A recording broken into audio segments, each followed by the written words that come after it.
how and when and how could we do that. But I'm sure the technology is evolving and we might tomorrow have a power of understanding and evaluating it in the right way. Thanks so much, Gladys. Beautifully said, Shahid. Thank you so very much for such a terrific answer. Over here, ma'am. I'm the newest member of ISBA. I've just joined. There's one here also. Yes, the newbie and the young energy. So I always wanted to, give options to women. More options to women who can do something with their lives. More power to women. Yeah, yes. more power to women and more options to women, which they can do with their lives. So that power actually I've got recently because I'm the new CEO of SNDT Vice, where we have 70,000 women. It's the only women university of India. Wow. And recently I'm the new CEO, and I have got the power to actually change the lives of women of India, nationally as well as internationally. And I would love that everyone supports me nationally. And this whole thing has to be like a one energy for India, so that we can represent internationally too. Lovely. Yes, sir. Thank you so much. So कोई और जिसके मन में तूफान उठ रहा है कि मुझे बोलना है लेकिन अंदर से संकोच है कि क्या मैं बोलूं. Yes, I saw somebody. Yes. Well, such a nice question, and I think I feel that if you had a superpower does not really translate, because for me I feel like there is the superpower which exists when you're part of such an ecosystem which is so inclusive, and you have everybody who is talking about collaboration, who's not just talking about it but also doing it. And like Vijay mentioned, collaboration is the new competition. That kind of really resonates well. And I'm right now heading the incubator, SPTBI, as part of the Bharati Vidya Bhavans in Mumbai. And I'm looking at amazing work being done in the startup ecosystem, and very happy to be part of this community and doing my part. Very warm welcome to ISBA. Thank you. Thank you. Sir. Yeah, if I were to have that superpower, first and foremost is I think everyone should be literate enough to understand the nature, and so that they can be self on their own. Thank you. Thank you so very much. And one more question I'm going to shoot to each one of you. Do you really need some superpowers to do good to the humankind or to the world? Or do you already have such powers in your hand? क्या आप में वो ताकत है? Yes, no, maybe? I think everyone has one power, that is power to change. Anything or small thing, anyone can change. So we all have, we just have to implement on that power to change. Right. So in this room, you can see the power. Can you feel the power in this room? Yes. Can we hear the power? Yes. Yes. Absolutely. So I am really, really happy that the kind of response that we have got. And I know that you all belong to one or the other incubators. We were expecting incubation managers, but I'm happy to see that the expertise and the people who are here. So we would like to ask you, what do you think we can do to improve our startup ecosystem?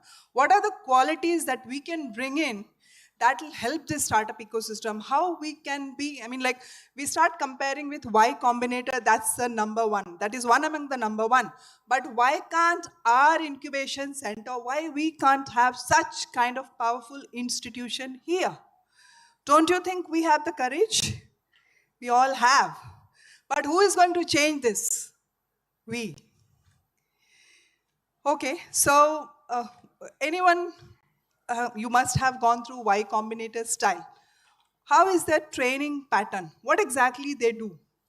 What is the standard that they have set for?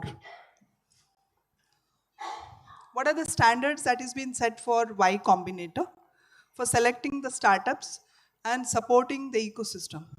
Anyone? Yeah. Okay. क्या Y Combinator का नाम सुना है? क्या है ये? Accelerator है, incubator है? कौन सी भाषा में आप लोग समझते? इंग्लिश, हिंदी, मलयालम, तमिल, तेलुगु, गुजराती, मराठी, बिकॉज पूरा भारत आज यहाँ पर है, right?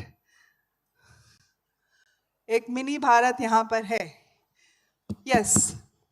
Okay, let's keep Y Combinator aside. Hi, Gladys. This side, back. The back side. Sorry, मेरी दूर की नजर No, I got कमजोर it. है. It's okay. So, Yes. coming to that Y Combinator part, like coming to a question rather, Yes, which you asked okay. that, what are the things which perhaps So Y what Combinator... are the standards? I mean, like what set them apart from the rest of the world? Why people talk about Y Combinator ke startups, they have reached to that level? I mean, like why?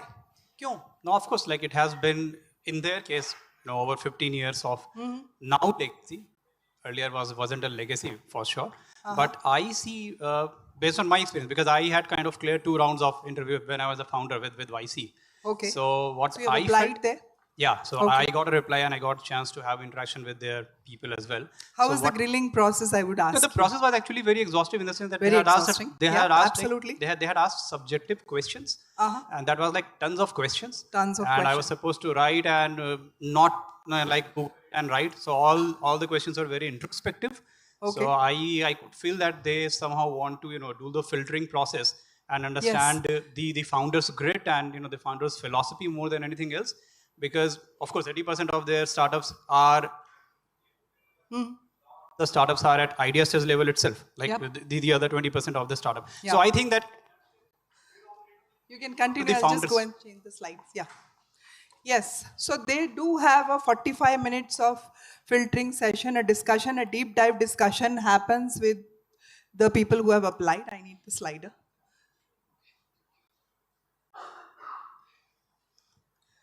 Yeah. So we are here to talk about the quality standard which is being set by Y Combinator. Anyways, that is there. The application, the amount of application that they receive is in thousands. Do you think everybody can get through there? No. So that's why there is a standard in place. Do we have a standard in our incubation center? Do you guys have a pre-elimination round, I mean like a selection process to check the quality of startups? We do have, right? So how are we selecting the startups to check the quality? I mean like what exactly you all check?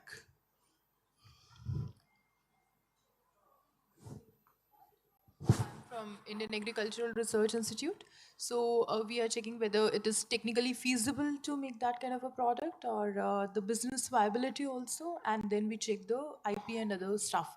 So 3-level checking that we do for scrutinization, and then after 2-way filtering again, like we are also getting applications in thousands, and we are taking 40-45 startups out of that. So rigorous checking. Yeah. No, in a year. For a specific program, yeah. We place a large stress on the team and the problem they are solving, and how good they are technically at it. We don't care whether the product is going to succeed or not, as long as the team knows what they're doing. Great points.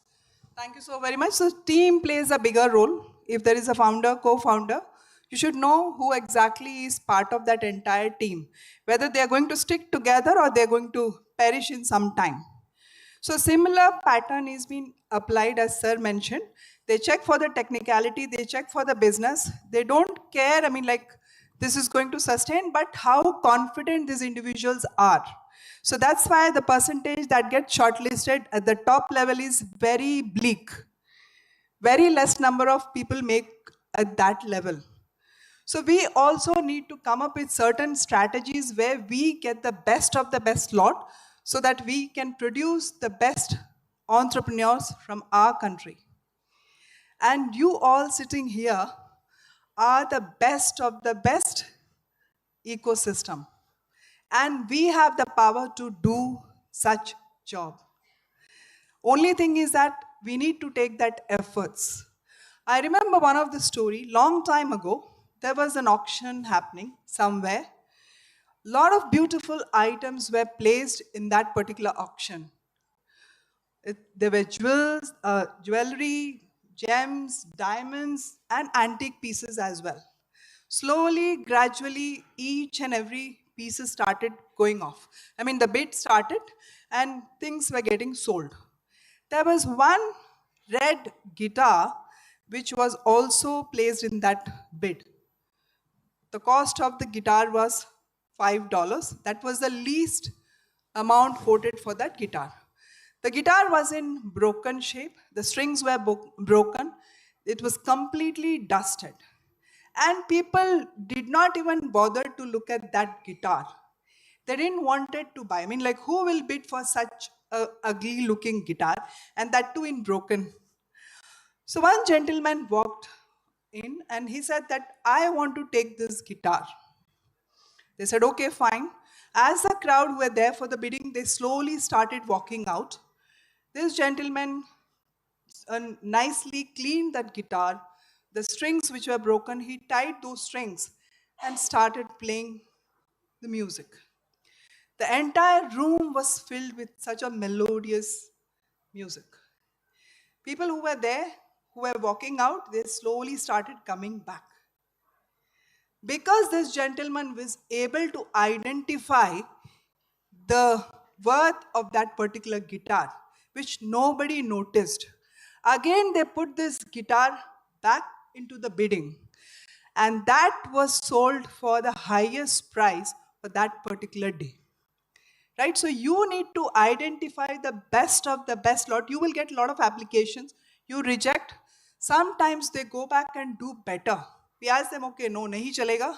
But are we seriously working with these startups? Are we really genuinely taking interest in these startups? How much efforts we put? How much support we provide? I have been part of a couple of panel discussions. So one of the, I don't want to name where exactly this was.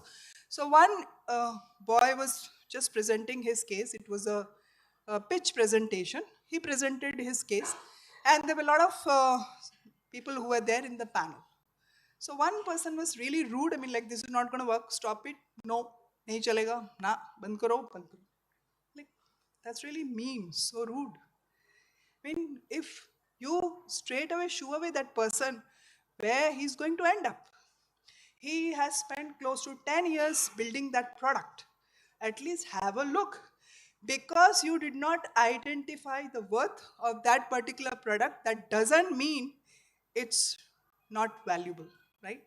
You need to have those eyes to go through that particular lens and check, is it going to work or not? Support them, but do not demotivate people. That should be the last resort. You can tell them, okay, this might not work, but can we not try this way, right? So we are talking about quality.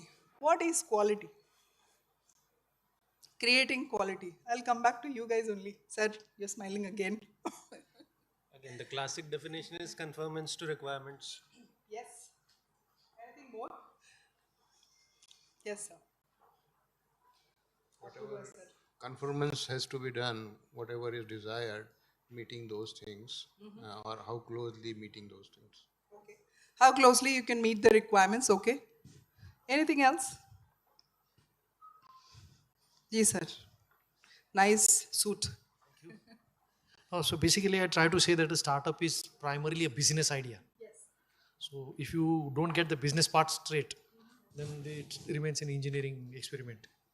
And that is where we would try to steer them towards the commercial success. The parameters that you have kept for the 4 slides. 4 slides. Okay. First is who will buy, Who will buy? why they will buy, Why they will buy? what Where you are going to sell it? And what options they have. options they have. Okay. And if these questions are answered, then we move on to the remaining part. And then we work backwards to cost and to other things. Yeah. But the first thing is there a market for this? Is there a market? Absolutely. And that comes from the statement that a startup is primarily a business idea.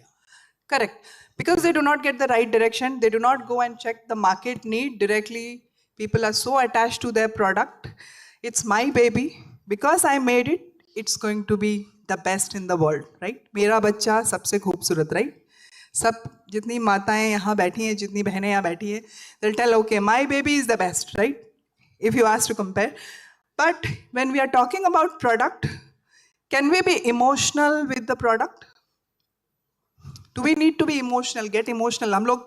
We keep telling people, don't get emotional with your product. If you're getting any feedback, don't take it to your heart. This is for your betterment. This is for your good. Ji, sir. Madam, I personally feel that the product can be better from the previous one.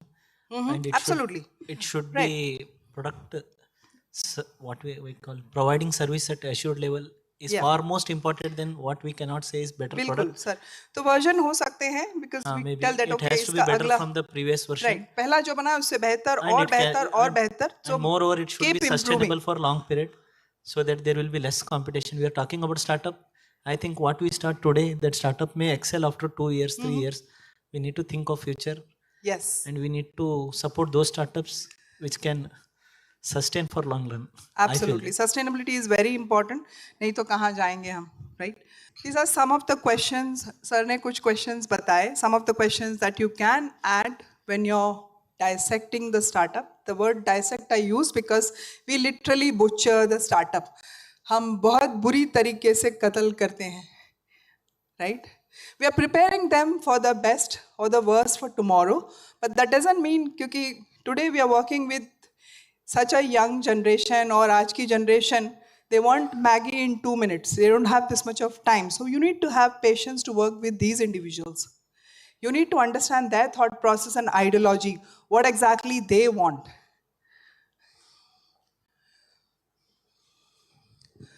What kind of mentoring style you have? किस type की mentoring करते हैं आप लोग?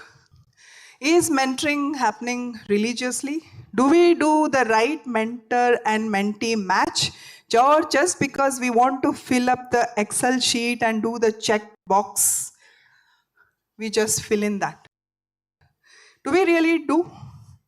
Because I have observed this at several places.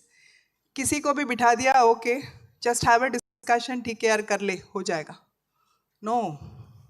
Please don't do that. If you do not have the expertise, bring in someone who can add value rather than just क्योंकि you're playing with someone's career. उस बेचारे ने या बेचारी ने अपनी पूरी जिंदगी उस पे लगाई है and you don't know what you're doing with them. Right?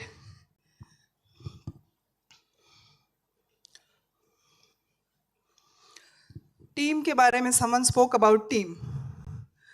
Everyone is working in a team or we work in silos? सबकी team है? Do you believe in teamwork? We believe? Is team important? Together we swim and sing together? Huh?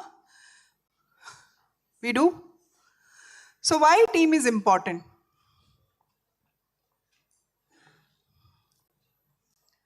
To dependability? To become champions? Absolutely. What else? Everyone doesn't have it. It has to be a complementary skill. What happens if you have all tech experts in the office? What will happen to the rest of the things? Who will take care of HR, marketing, and the rest of the business? Will it be managed or handled? नहीं होगा, right? We mostly Y Combinator, we were discussing about Y Combinator. So let me tell you, the selection process that we were discussing, they have a very rigorous process. So there is a 45-minute, if in case any startup is lucky enough, I would say lucky, if they succeed, they will have a discussion, a virtual discussion or a face-to-face discussion whatsoever. And if they succeed from there, there is another 3 to 4 months that they're going to spend in training. So this is a kind of training, a rigorous training that happens where they learn a lot. Every week they'll organize certain dinner where they invite the alumni, the startups who are already doing well in the market. They invite and they talk about their stories, not just success, but the failures as well. Because startup is not all about success, right? Each step that they're going to take, there will be failures, but they need to learn from those failures. Every moment, they need to learn. And it's 24/7 job. Our job is okay, we are doing 9 to 5, 9 to 6, done. You can go home and sleep. But can they? They can't. They are the whole and soul for that particular product. So give your support wholeheartedly. Dil se karo, nahi to mat karo. We talk about, okay, that incubation center is really doing good. We start comparing, okay, T-Hub, I'm using T-Hub as an example. Please don't quote me on this. T-Hub is doing itne log aa rahe hain, this is happening, that happening. Why we are not doing such things? No comparison. So isi baat pe I remember one more story. I enjoy telling story. So there were two boys who decided to go to the seaside and they thought, okay, we don't have a job, let's collect some seashells. Seashells, समझते हैं? समुंदर के किनारे जो सिप्पियां होती हैं, out of this. So those two boys, एक का नाम Ram, the other one was Sham. He said, okay, you go to the left side, I'll go to the other side, and we'll meet for lunch and we'll see how much we have collected by lunchtime. He says, okay, fine, let's go. So both of them disperse and Ram goes to the right hand side. Whatever he gets, he quickly collects all those and puts in his bag. And during lunch, he also gets a bigger shell. So during lunch, these two gentlemen meet at the center point, and then when Sham sees that, oh, my friend Ram has got so many shells and he's got a bigger one, I don't have that. The jealousy has taken place. Irsha andar aa gayi. I do not have this, so I need to get much better than this one. So he goes to the other side again, and then whatever he had, he throws everything on the way in search of a bigger one. Evening again, they return back, and Ram asks, what happened, Sham? Your bag is completely empty. Did you not get anything? He said, no, I got, but I was trying to find a bigger piece. I couldn't get a bigger one. So I've just thrown all what I have collected. They go to a nearby shop to sell this. And as soon as they reach the shop, the shopkeeper gives 5,000 to the bigger one and 10,000 to the smaller shells that they have collected. So Ram was very happy and Sham was more jealous. He was filled with a lot of filth and all this disgusting feeling that, oh my God, my friend got this much and I did not get anything. So Ram tells his friend, see my friend, you have thrown whatever I picked up those shells. So the bigger one has given me 5,000, the smaller one has given me 10,000. If you wouldn't have thrown this, you would have got this money, right? So small opportunities comes your way. Try to grab such opportunities rather than shooing away, oh, ye chota kaam hai. We will not collaborate with them. We will not do programs with them. We will not do such things. Koi chota bada nahi hai. Right? Everybody is playing their part. Do your bit. Add your part. What value you can bring to the... Okay. It's... How much time do I have? Did I exceed? Okay. So then I will move quickly. Okay. So when you're working in the team, last part I would like to discuss one of my favorite and interesting part. किसी को कभी गुस्सा आता है यहाँ? कितने लोगों को यहाँ गुस्सा आता है? सच बोलना, सच के सिवा कुछ मत बोलना. आता है. How many people get angry here? मतलब जिन लोगों के हाथ नीचे हैं उनको कभी इतने साधु संत महात्मा लोग यहाँ बैठे हैं, wow. Really nice. So you guys, जिन्होंने हाथ नहीं उठाया, आप लोगों को गुस्सा नहीं आता? या सोच रहे थे कि मतलब कोई देखेगा तो क्या सोचेगा, अरे इसको गुस्सा आता? सबको आता है. We are human beings, right?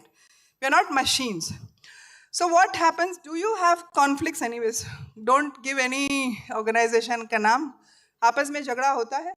घर में भी होता है, जहाँ 4 बर्तन होते हैं, खनकते हैं, right? होते हैं? So conflicts do happen. So what do you do when you are really angry, you're not feeling good about such situation? What do you do? Startups हैं, उनको भी बहुत गुस्सा आता है. So this is any which ways आप सब लोगों ने पढ़ा होगा. Have you heard about the conflict resolution style? सुना ही होगा. जितने लोग मैनेजमेंट वाले हैं या नॉर्मल भी सुना ही होगा. So competing. Shark, have you seen shark? What kind of quality does a shark has? Aggressive,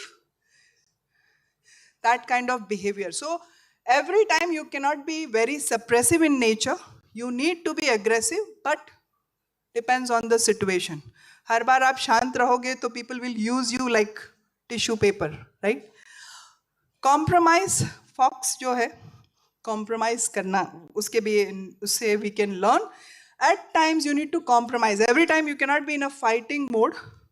Compromise. Certain situations, compromise. But अपने दिल पे हाथ रखकर कुछ गलत है तो don't compromise on such things. बोलेंगे कि अरे pre-session में they told okay compromise कर लो, we did compromise. So don't do that.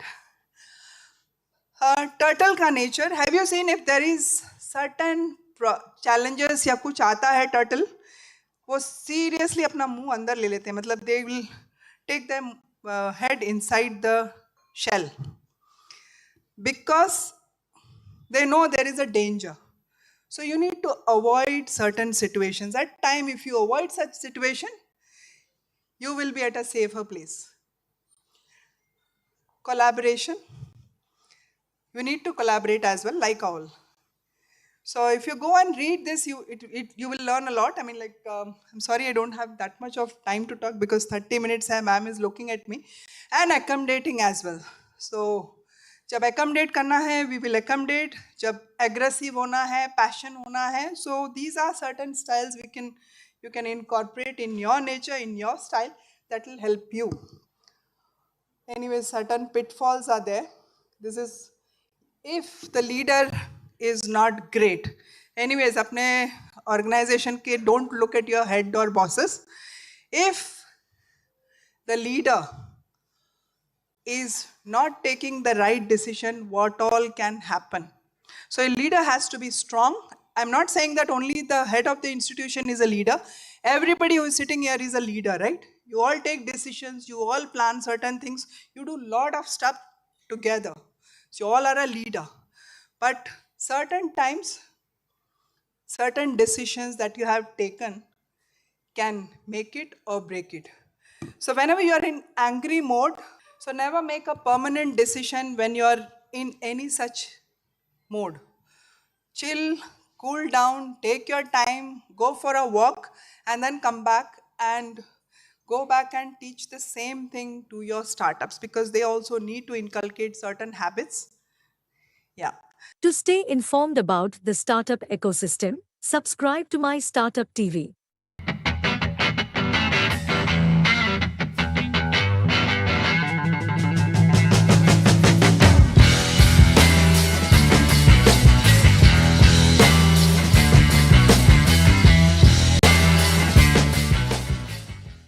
I run a company called Sanchi Connect. We started as a subsidiary of a private equity fund. We do a bunch of things. We invest also. We have invested in 14 deep tech early stage startups. We have a product line.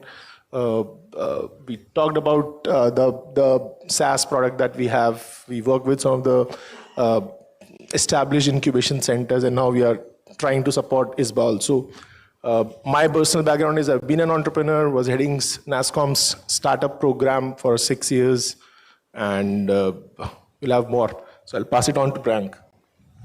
Thank you, Sunil. Thank you, ISBA team, for having us here. My name is Priyank Garg. I'm managing partner. What sounds like a oxymoron, Indian Angel Network Fund. So actually, just to briefly mention, I've been an angel investor with IAN, Indian Angel Network, since 2009. Angel investor myself since 2007. But I'm now managing partner for IAN Alpha Fund. An Alpha Fund is basically a venture capital fund from the IAN group.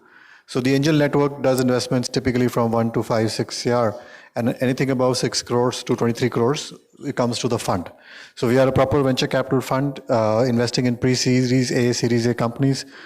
We are investing in a lot of sectors, but our interests are focusing on deep tech, climate, biotech, agri-tech, manufacturing 4.0, and fintech. Basically, sectors that we think are the future of the next decade of India. Thank you. Thank you. My name is Chandra R. I'm the MD and CEO of Campus Angels Network. We are focused on supporting deep tech startups which are incubated at university campuses, which have got early product, customers, early product validation, and are looking for support for the go-to-market validation. We support up to 2 crores. I've got, this was promoted 1 year back. My own background, I studied at IIT Madras, went to IIM Calcutta.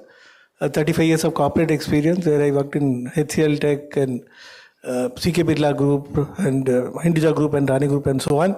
Had a lot of global experience, worked in multiple verticals, I think which all is playing out because today I need all that experience. I headed Chennai Angels as part of about 40-50 investments. And briefly I headed SSN Incubation Foundation, which is the part of Shivanada Group. I'm on the board of IIM Calcutta Innovation Park. And 2 of my colleagues from Chennai Angels who are here today, Kritik and Vasant, the 3 of us started last year. We have funded 5, we have closed 5 deals and 7 deals which are getting closed. So that is, and we are partnered with about 40 incubators all over India. And we are looking for more partnerships with incubators to support deep tech startups. Thank you. Morning everyone, I'm Surya Rao, happy to be here.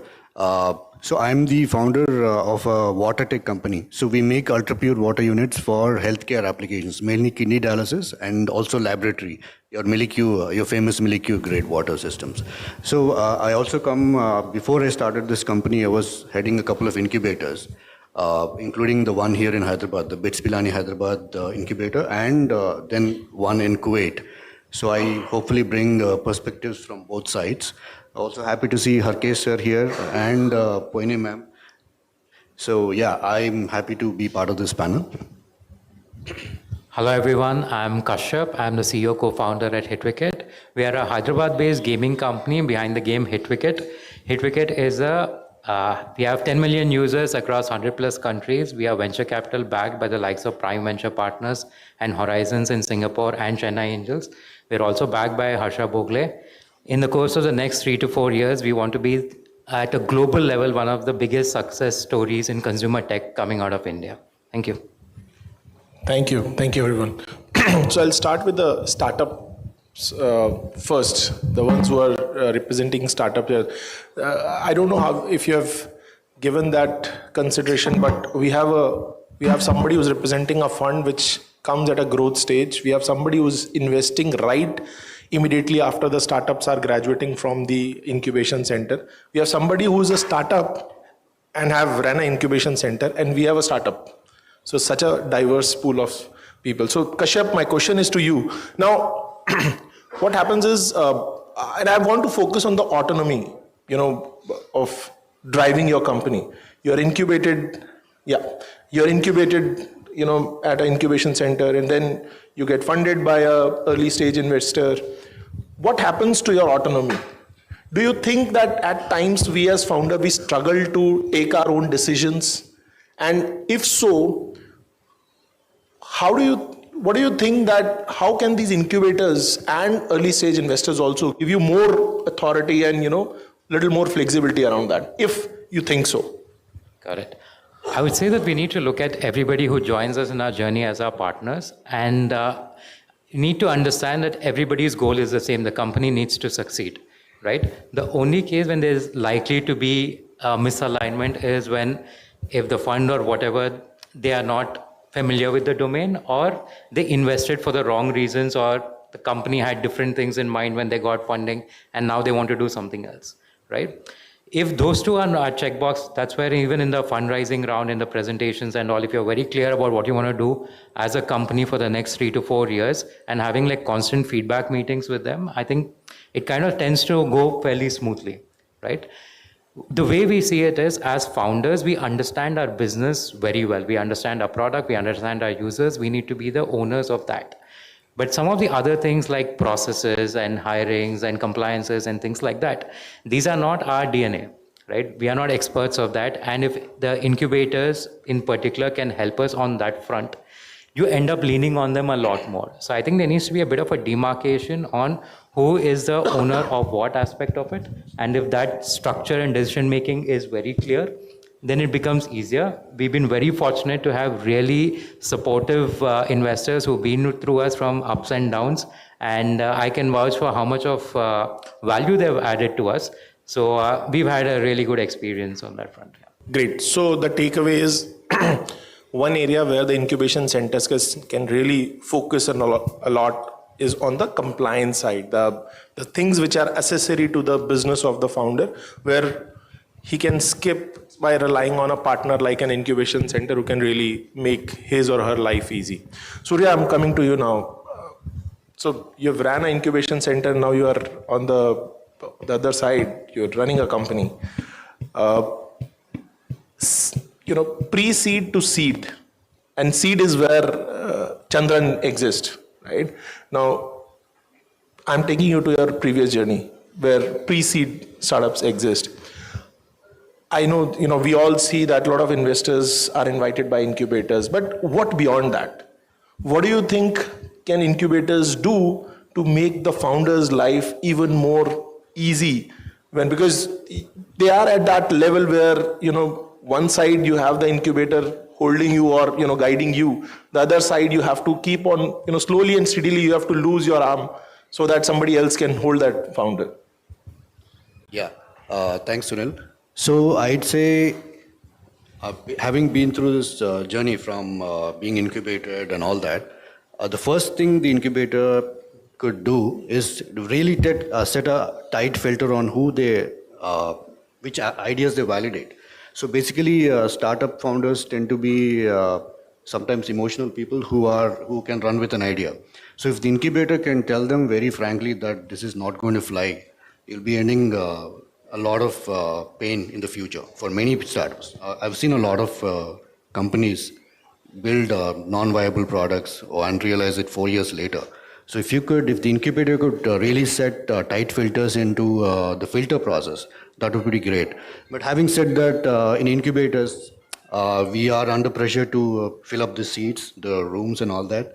So we should set a very tight balance about who we allow into the incubator. Mainly from an empathetic point of view, the startup should not be wasting, founders should not be wasting any time in their lives. That's what we should be doing as incubators. So which means the takeaway is you have to be the devil's advocate there. We are not there to make them happy. We are there to make them more realistic, right? Okay, Chandran, over to you. I have, every time we have met, I think this is the first time we are meeting at a place which is not an incubator. So always academics, you guys, in fact, I think your USPs, you look at startups which are coming out of the incubators from the academics, correct? Now, how do you think the incubators can add to their journey, making them more and more qualified to fetch interest of people like you? Yeah, I'll be a little long here, okay? So, one thing I want to say is I think it's a very important thing to understand, and many of the incubators may be familiar with what I'm going to say right now. See, there are 6 stages to an entrepreneur's journey, right? Starts with germination, which is the idea stage. Just idea. There's nothing there at that time. Then they move into the idea validation phase. We call it pre-incubation. So where you need to check whether the idea has got enough legs. And only if the idea has got enough legs, you need to go to the next stage, right? Which I call it the product validation stage, where you build the minimum viable product and you test and see whether customers are willing to pay and buy the product. That I call it the hard incubation process. That is the incubation stage. The 4th stage is go-to-market validation, where you are looking for accelerating your journey into finding out customers, engagement model, pricing, revenue, etc., which I call it acceleration. And then you have growth stage and then scaling stage. So this is how I would classify the different stages. So incubation, of course, you go through their entire journey from pre-incubation to acceleration. You do all that.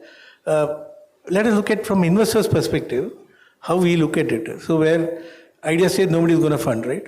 Idea validation also, nobody is going to fund. So the startup has to bootstrap and then they have to go and look for idea validation, meeting about 100 prospects maybe to find out whether there is any opportunity there. When you go to the next stage, which is the product validation phase, today we have a lot of support.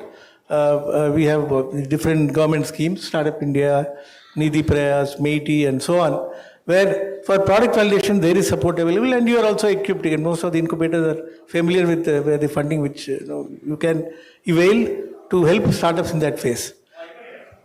And the next step, next stage, go-to-market validation is a stage where you will start seeing investors coming, right? There is where we come. So unless you have a very strong validation of the idea and the product, okay, investors are not going to be able to look at funding such a startup which have not gone through those phases. So that is, I want to say, we at Campus Angels Network, we come in at the product validation, at the go-to-market validation phase, and so there is where we are looking for startups to fund. Now, a couple of things I want to add here.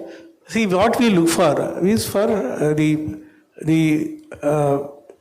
startup, the founders, they should, the vision should be clear. Their idea validation should have been done properly.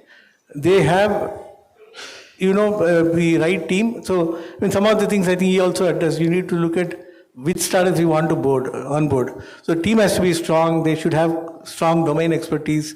They should have the capabilities to actually go the long haul. All these are familiar with what you are talking about. But we as investors, we give a hard look at these things. We look at whether they are unrealistic in terms of their expectations, their projections. So these are some of the things we really look at before we decide whether we want to fund. And I suppose I've covered what you wanted to ask. No, absolutely. You've given a playbook to the people, I think. Thank you. Great. Thank you, Chandran. So, Priyank, now I want you to focus on the influence part of an investor over a founder's journey. What do you think in terms of influence an investor should have? Or incubator can also. On the business of that company in terms of business model or business canvas, when all those basic things are being done. I know you're at a little later journey, and at times I have seen that investors try to manipulate the business model at that stage also. But here I want to go one step back. What do you think, how much these people who are standing next to the founder should have their influence on on the business modeling and all that? So thanks, Sunil. I'll take a second to give my context, right? So, of course, when I was at IIT Delhi, there was no startups, no incubators. That was last millennium. Even at Stanford, the concept of incubators was not so widely prevalent in the US like it is in India. I think in the US is around 2,000 or so incubators and accelerators. India has crossed 10,000, as we just heard. The point to understand is that incubators and subsequent early stage investors, and I've done early stage investing as an angel investor right from 2007 onwards, and then the VCs, especially pre-series A VCs, we are at different stages of the company. Now, if you look at it, ultimately we are investors, all of us. We are not owners of the business, and in my mind, they're basically selecting and standing with the founder and the promoter. Now, if we are any good at our work and if we are leveraging and learning from our experience, we should bring that onto the the experience of the founder. The founder may not have as wide an exposure just because he's in a particular sector, because maybe he's doing it the first time, and so that experience and learning we should bring to bear on the founder. But I don't think in any situation when we are taking 15, like incubators taking 2, 2.5, 3, 4%, 5%, or even VC investors like looking at 20, 25%, we are upfront in the investment thesis, not expecting to take control of the company. Now, some things will be a black and white no-no, like compliance elements will be obviously non-negotiable, and those things have to be aligned on. And fundamental business premise, which is the basis on which the company was invested in, those things may remain under veto. But on a day-to-day strategic basis, I think a concept of a veto or a concept of a control is not appropriate for investors to have. unless the founders and the promoters are bought in to what is being encouraged or persuaded, what they are being persuaded by, it's not going to happen anyways.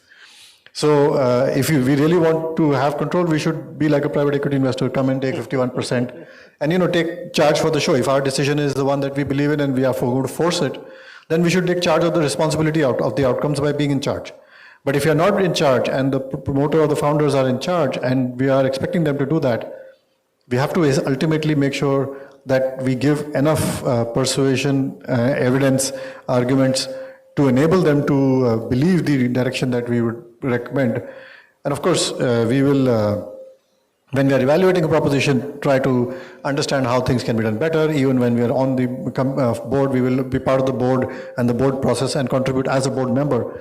But I think ultimately, who is in charge has to have that prerogative and what they think is the right thing to do with the influence from all around them. Ultimately, whatever they are thinking has also come from somewhere, either their own experience or from their own other, advisors or maybe customer or on the ground, whatever it is.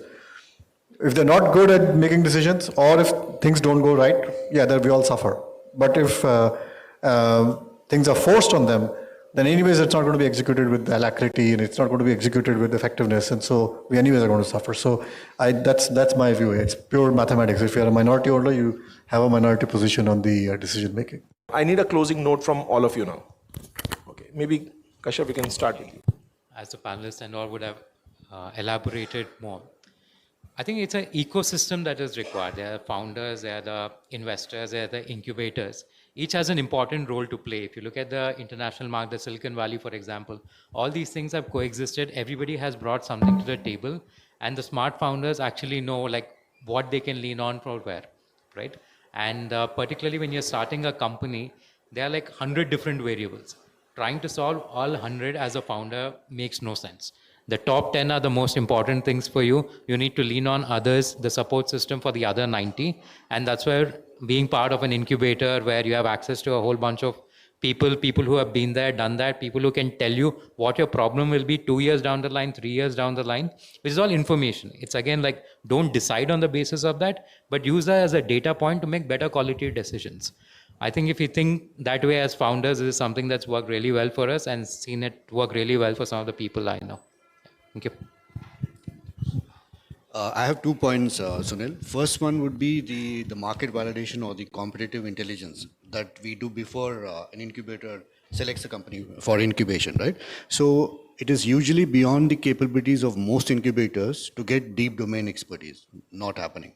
So maybe this question is for ISBA.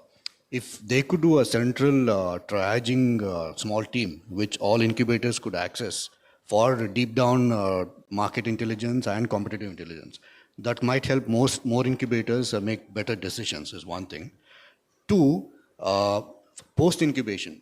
I believe nobody should be incubated more than 3 years as a hard and fast rule. So post-incubation, there's a lot of inefficiencies in the market. For example, GEM, Government Marketplace, it's a snake pit. So we still favor intermediaries or deal makers or mediators in the market compared to manufacturers. So manufacturer cannot compete with deal makers or intermediaries who have deep connections with the purchase agencies, right? So I'm tempted many times to file lawsuits, but then that makes a bad reputation for a founder, right? He's a troublemaker. So if ISBA could consider having a small legal team where these inefficiencies and lack of regulatory oversight is addressed, that would go a long way towards market post-incubation startups find their feet in the market. These are the 2 points I wanted to make. Yeah, so the incubators, I just wanted to leave a few thoughts. One is please focus on validation. The idea validation and product validation are very, very important. In product validation phase, helping the startup to get the right technologies to build product is very, very important. Giving them that access to a few early customers who can validate the product, have the right mentors so that you are able to do this process well. I mean, you are basically, we would like you to collaborate with the startups rather than control them. You need to be supportive and where you need to be really hard, I mean, is that where compliances, I think you need to be very, very strict with them. They cannot they cannot bypass. You need to ensure that they are compliant. They are up to date on all the various regulatory requirements. And when they try to take some decisions which are going to affect their financial health in the long term, I think there you need to be really, really need to monitor and see that they don't do the wrong way. But the whole process, you need to be supportive, collaborative, allow them to shine, allow them to bring out their entrepreneurial qualities. And that is the message I would like to leave. Thank you. Thank you, Chandran. You covered almost everything I was going to add, but I'll just say that as an investor, both at the angel stage and the fund stage, from IN Group, what we see is good incubators. They take care of the company's all three fundamental aspects, right? Ultimately, from an investor perspective, there is the team, there's the market, and then there is the product or the idea or the proposition, right?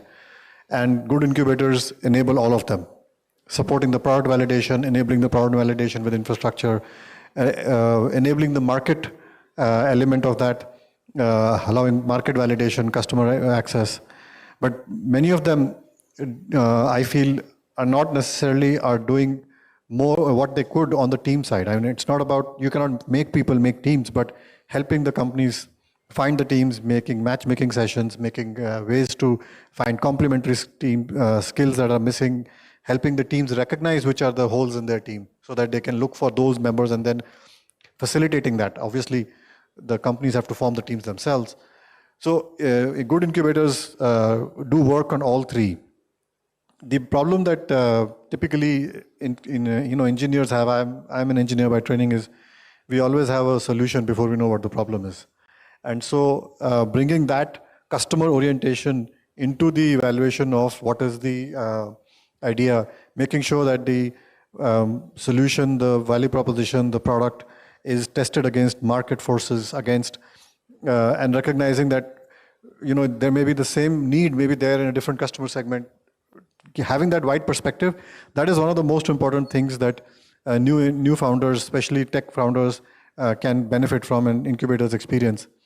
And the one that is the underlying, which I feel I'm surprised, unfortunately, how many times we see companies that are not prepared better on this, is the compliance.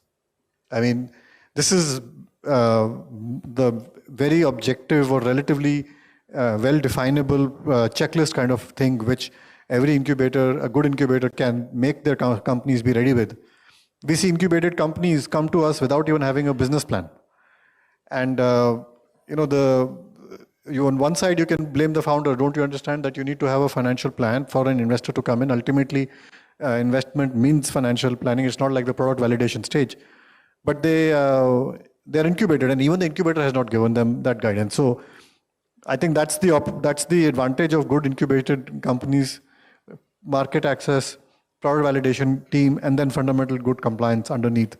And that's why we love to work with incubators, and looking for all of you to reach out to us for both the angel network as well as the fund. Thanks. Thank you, Priyank. From my side, I would say try to leverage your alumni base. For me, because I also come from an incubator background, running at NASCOM, I think any incubation center is as good as the kind of alumni, the people who are associated with it. So try to leverage that. I think these are the guys who are the best available resource that you have to nurture your current set of incubatees. Thank you so much. To stay informed about the startup ecosystem, subscribe to MyStartupTV.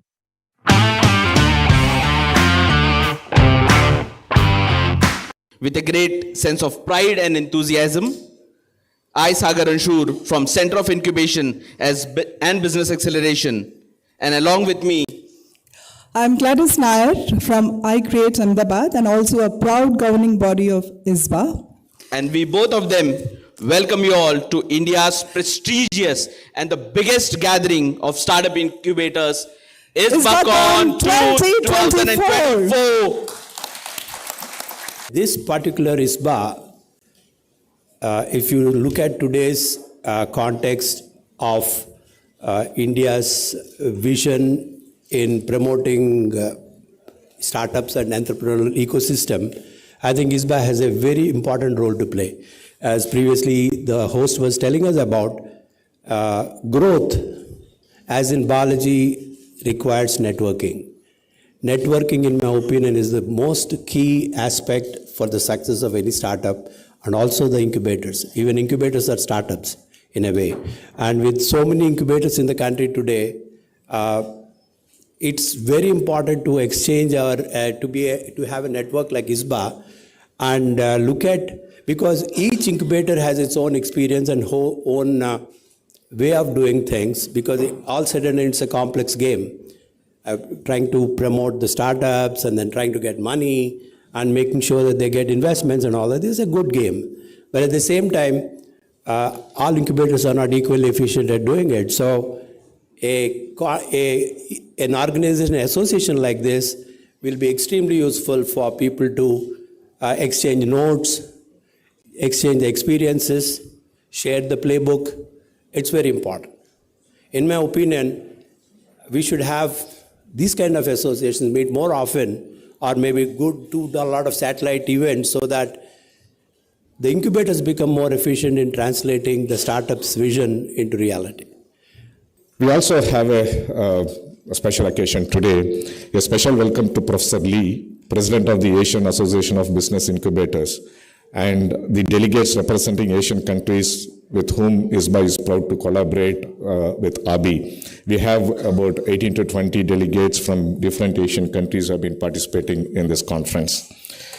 Each incubation center, if you take that, they're supporting 20 startups on an average, right? 3,000 startups have been represented here.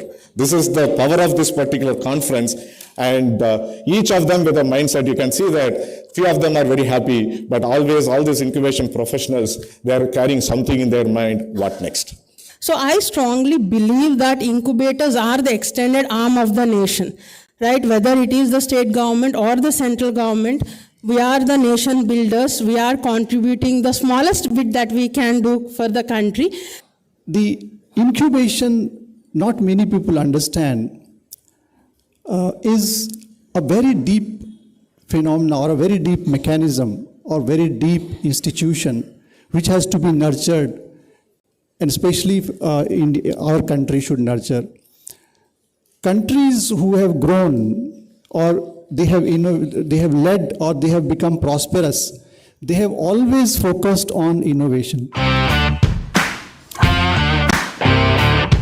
I hope this kind of conferences and networking platform will give a lot of opportunity for all the incubators and the startups to prosper. I don't know, many of you know what CDFT is. It's a Center for DNA Fingerprinting and Diagnostics. It's one of the premier research institutions under the BRIC Council in the DBT under the Ministry of Science and Technology. In addition to doing cutting edge research, we also are one of the nodal organizations in the country to provide services on DNA fingerprinting and diagnostics, which puts us in a very unique place of combining technology, incubation, startups, and research to groom startups which have direct societal impact, be it therapeutics or diagnostics or even method development. Ladies and gentlemen, on this wonderful occasion, we are also going to officially release the Guess India 2023 report. And for that, I would like to invite Mr. Puran Singh, who is the author of the Guess India 2023 report, on stage.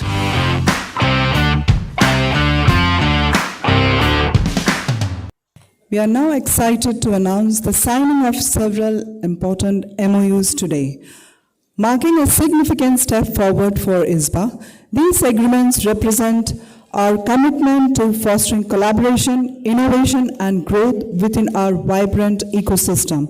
Together, we are paving the way for new opportunities and strengthening our partnership for a brighter future.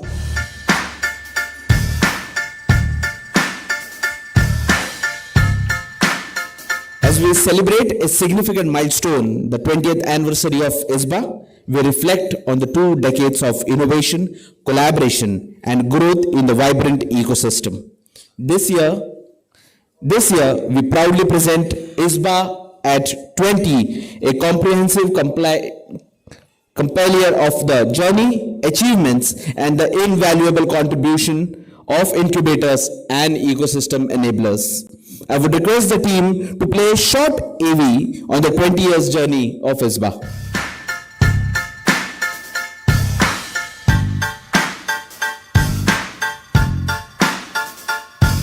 We had keen interest in helping startups so that if we are talking of Viksit Bharat 2047, I think this is the time where we look at startups now, which become SME or MSME very soon. Otherwise, the dream of the country of Viksit Bharat is not possible.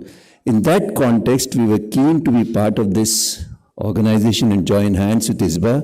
In recognizing our incubator professionals and ecosystem enablers, we acknowledge the driving force that has propelled countless startups towards success. Your commitment, expertise, and passion have been instrumental in shaping the future of entrepreneurship in our region. Join us as we celebrate this remarkable journey, honor those who have contributed to our success. I would request our special guest, Dr. Vinay Mandakuri, Director, CCMB, to kindly felicitate Dr. Rao for this amazing accomplishment. Distinguished people amongst us who has been always the guiding. We are honored to have such an amazing people amongst us. Innovations are vital for our country's growth. Again, as a previous speaker said, this is very, very important for our country's growth as well. So I was told that India is the third largest startup ecosystem. So after US and China, of course, our country is a home to some of the most innovative companies. So there are several sectors, including education, agri-tech, and health tech, and everywhere.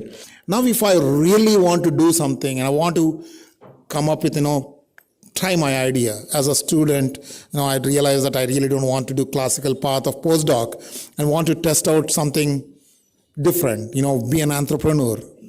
There is a scope, there is a place, there is an opportunity, and also there is a way, very clearly defined way. It doesn't look that bad. I mean, you know what to do.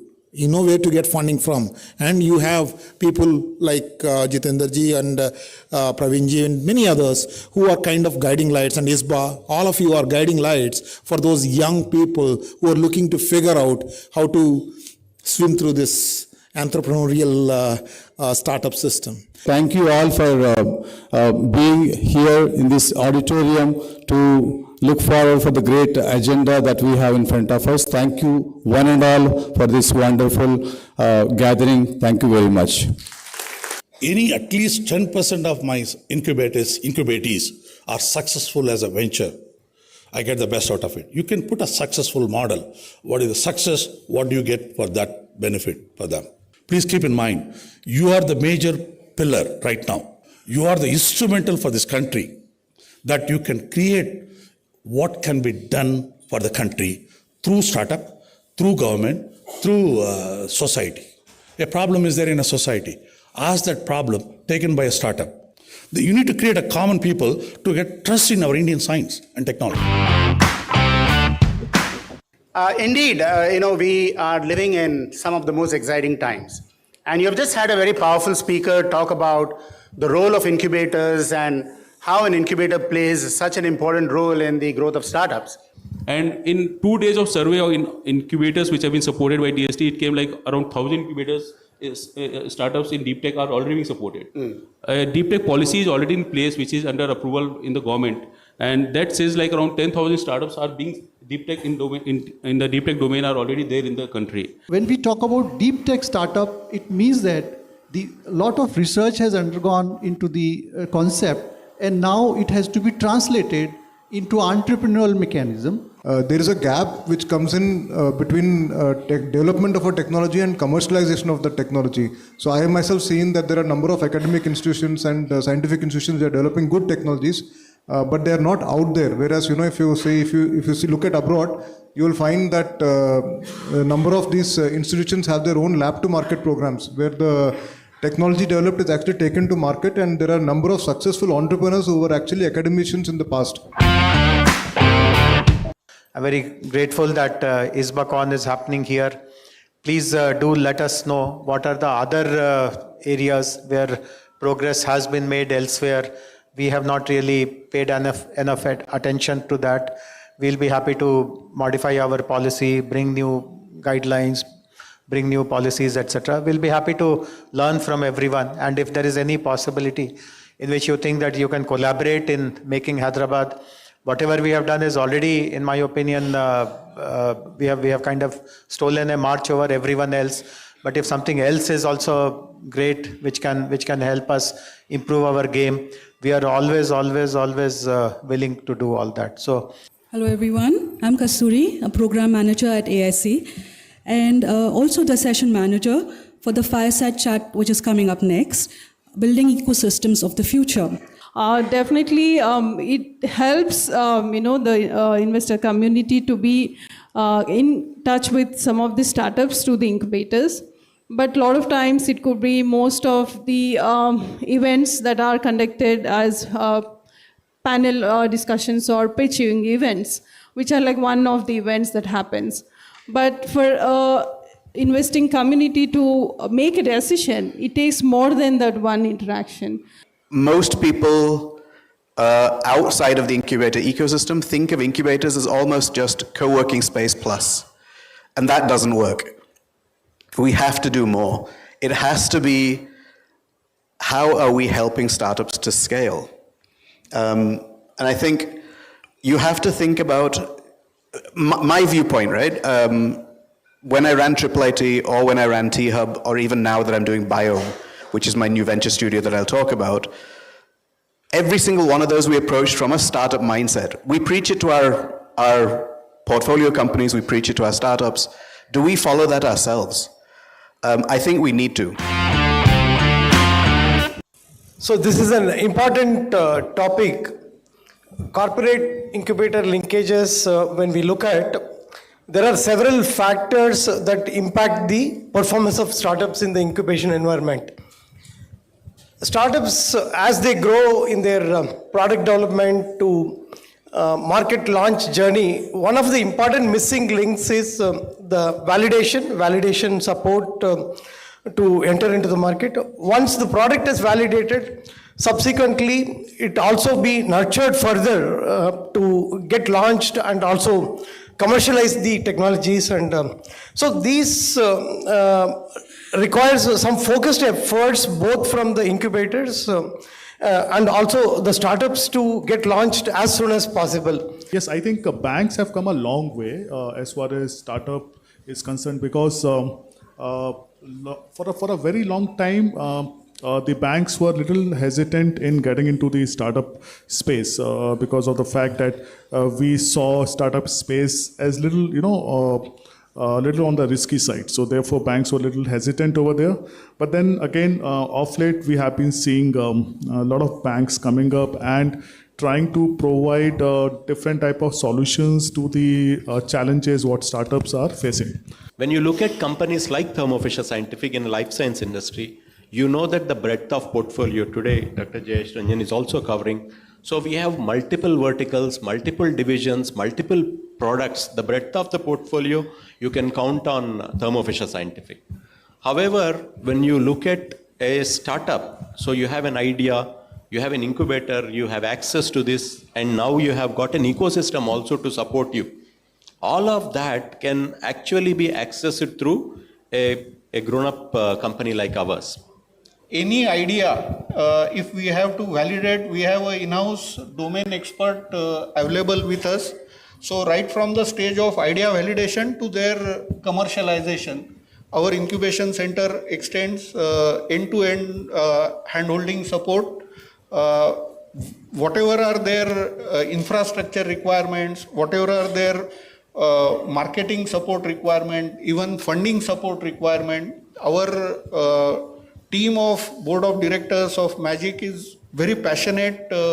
Like even before we got any government funding or government recognition, for the first 4 years, our board members contributed all the expenses of the incubation center at their personal level and at their CSR level. So any need of startup is met through the board members and the extended members of the chamber, and chamber supports wherever we need any kind of support for the incubation center. And there are two questions which we need to answer. What in your experience has been the internationalization support which you have provided to the incubators? That's one question. The second is the same question, but the word incubator gets replaced by startups. So these are, one is what is that you have done in supporting incubators. Number two, what you have done for supporting startups. So these are the two questions which we need to answer. And if you would like to give any tip, any special tip to all the incubator managers here as to how they can go for internationalization. The first thing that we did was actually try and see which are these organizations, are these corporates, are these philanthropies who would provide funds. And Gates Foundation from Seattle, they provided us the first Grand Challenges fund in India. And now Grand Challenges is so commonplace. Everyone runs Grand Challenges. Very lucky to say that, very proud and very privileged to say that IKP was the first organization that received an implementation funding from the Gates Foundation to set up Grand Challenges for early stage health. One of our programs is on science-based entrepreneurship, and what we do there is work with early stage startups or also researchers who are interested in going to the market with their idea, with incubators at higher education and research institutions, and we also do a bit of background policy work for the policy advisors. Our approach for bringing together all of these is connecting them through the incubator ecosystems in both the countries. The local network on incubators ecosystem in Thailand, we have around 40 members at the moment. So if any of our peer professional here would like to connect with us, please connect to Thai BizSpa. And also I represent also the immediate past president of RB, which is the Asian Association of Business Incubator, which also ISBA is the member. We have a number of catapults, in particular in very, very specific areas. And then we have a brilliant organisation called Innovate UK, which is as well as supporting startups in the UK in terms of their journey. A big focus on Innovate UK is also international collaboration. And we have another strong example of where Innovate UK work with India, and this one is actually with Hyderabad. For the international linkage, for the target, one is the BI, and the other one incubator, and the other one is the startups. I want to tell you based on my true story, case study. Actually, I'm doing the director of the startup foundation in the Dongguk University in Seoul. So with that, I want to tell you several things. In a closed environment. For India to achieve the next level of growth, our students, our youth has to enterprise. I think that is something that we agree on. Now, we have to understand whether our students are thinking about entrepreneurship, whether they are engaging in entrepreneurship. And this is what we are trying to answer in this report. Certain youngsters getting felicitated, getting clapped on LinkedIn or Instagram, right? And that's a very powerful message for them. So, those kind of icons have always been there. Steve Jobs have always been there, so has been Bill Gates. What we got was people who were good performers, but not necessarily chasing after grades. They were one who were trying to think differently, do different things, and were willing to take a bit of risk. I mean, coming to a campus which is not even ready, coming to a place which doesn't have a history of education meant that people came with that spirit.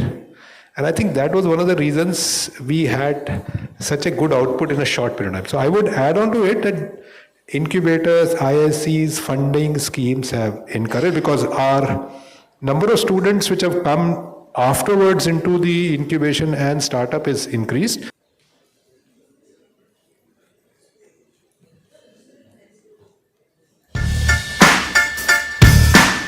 We now have a keynote address by Dr. Sai Praveen Haranath.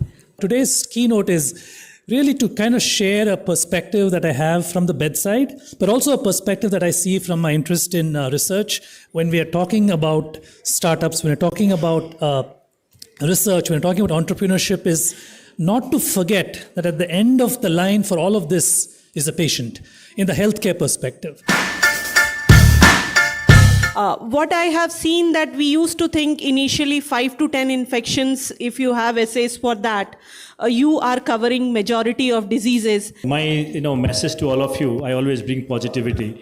That always breakthrough never happens in metros. It also comes in other cities. What we are dealing with is whatever varieties through genetic engineering that we are developing, or through crossbreeding, or multiple other new breeding techniques. I would just name like in a single word. I would say we are trying to disseminate those technologies through PPP.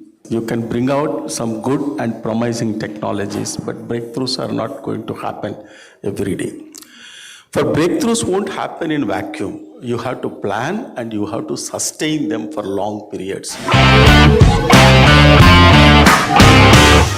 To stay informed about the startup ecosystem, subscribe to MyStartupTV.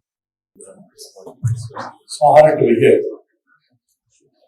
So Yogesh, I had a cataract surgery yesterday.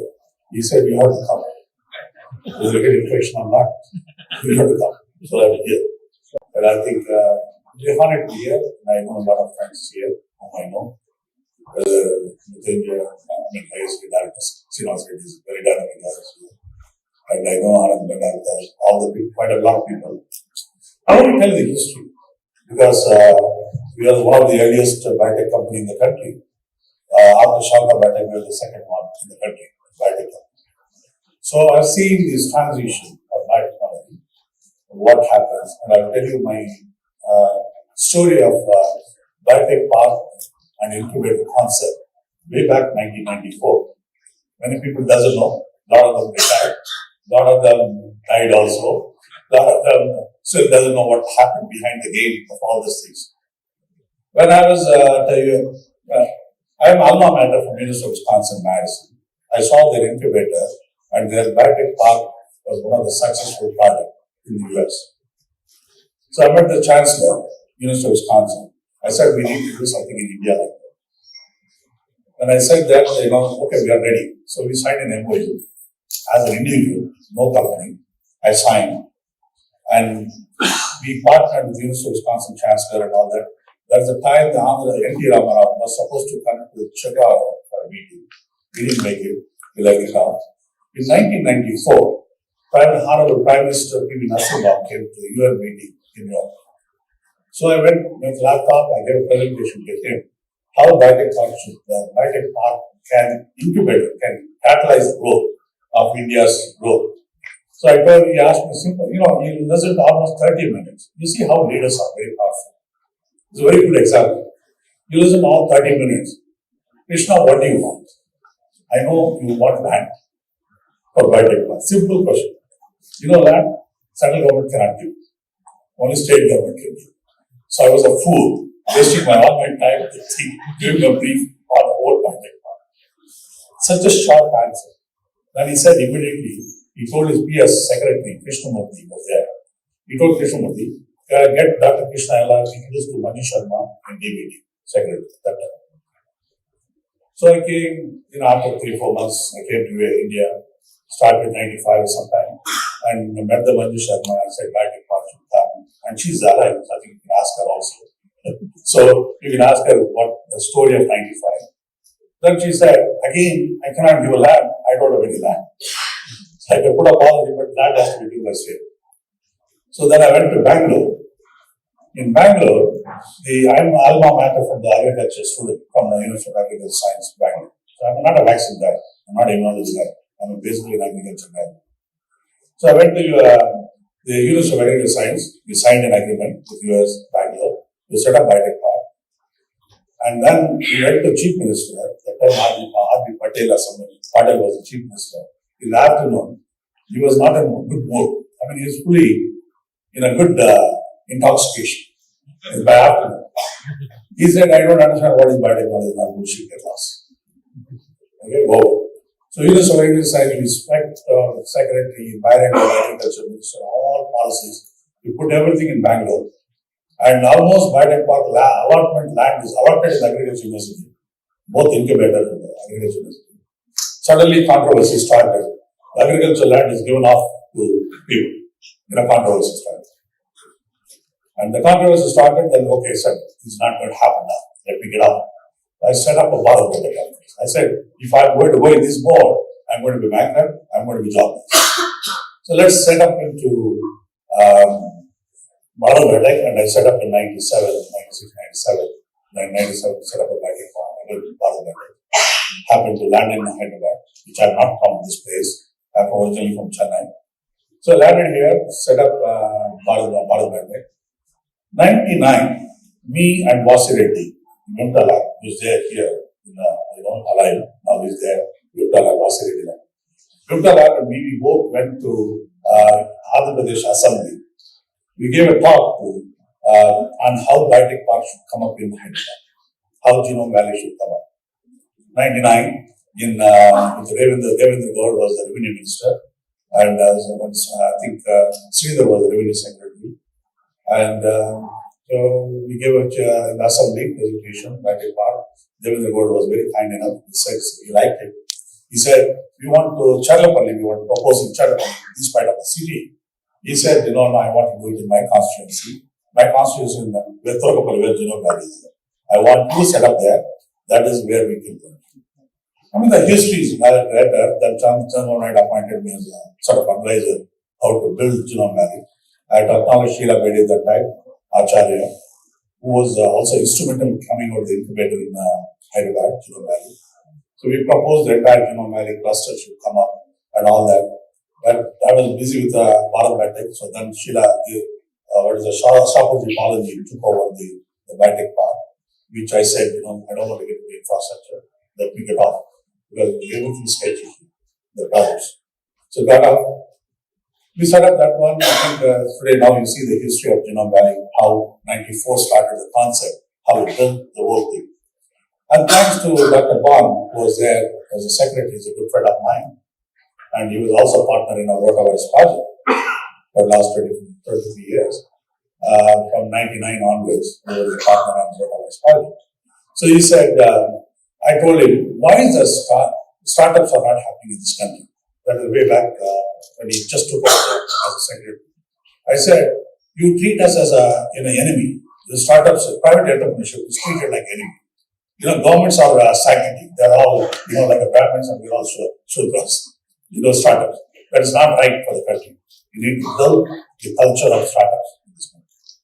So that's how we work with NIH to come out SBR grant, R01 grant type things. We build that concept with the Bond's mind. And I position that to build that SBR grant concept. That is how the startup can fund.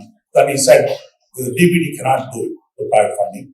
Let's set up a new venture, new mechanism how to fund this startup, because the DPD cannot fund directly because we get into controversy. So that's how the BIRAC started existing, and they put it BIRAC and created the whole structure of the startup. And I think today country has done extremely well in setting up a startup culture and incubators, and I think many are incubators here, and I think the incubators are what I would envisage for the today and the future of the years. So, what is the future can be created? I think startup is going to be key for the innovation of the world. You look at US, Europe, who creates innovation? It's not the multinational. No multinational creates the innovation in the world. They have perception. You have perception that multinationals want to create. They have too much cash. When you have too much cash, no innovation will come out.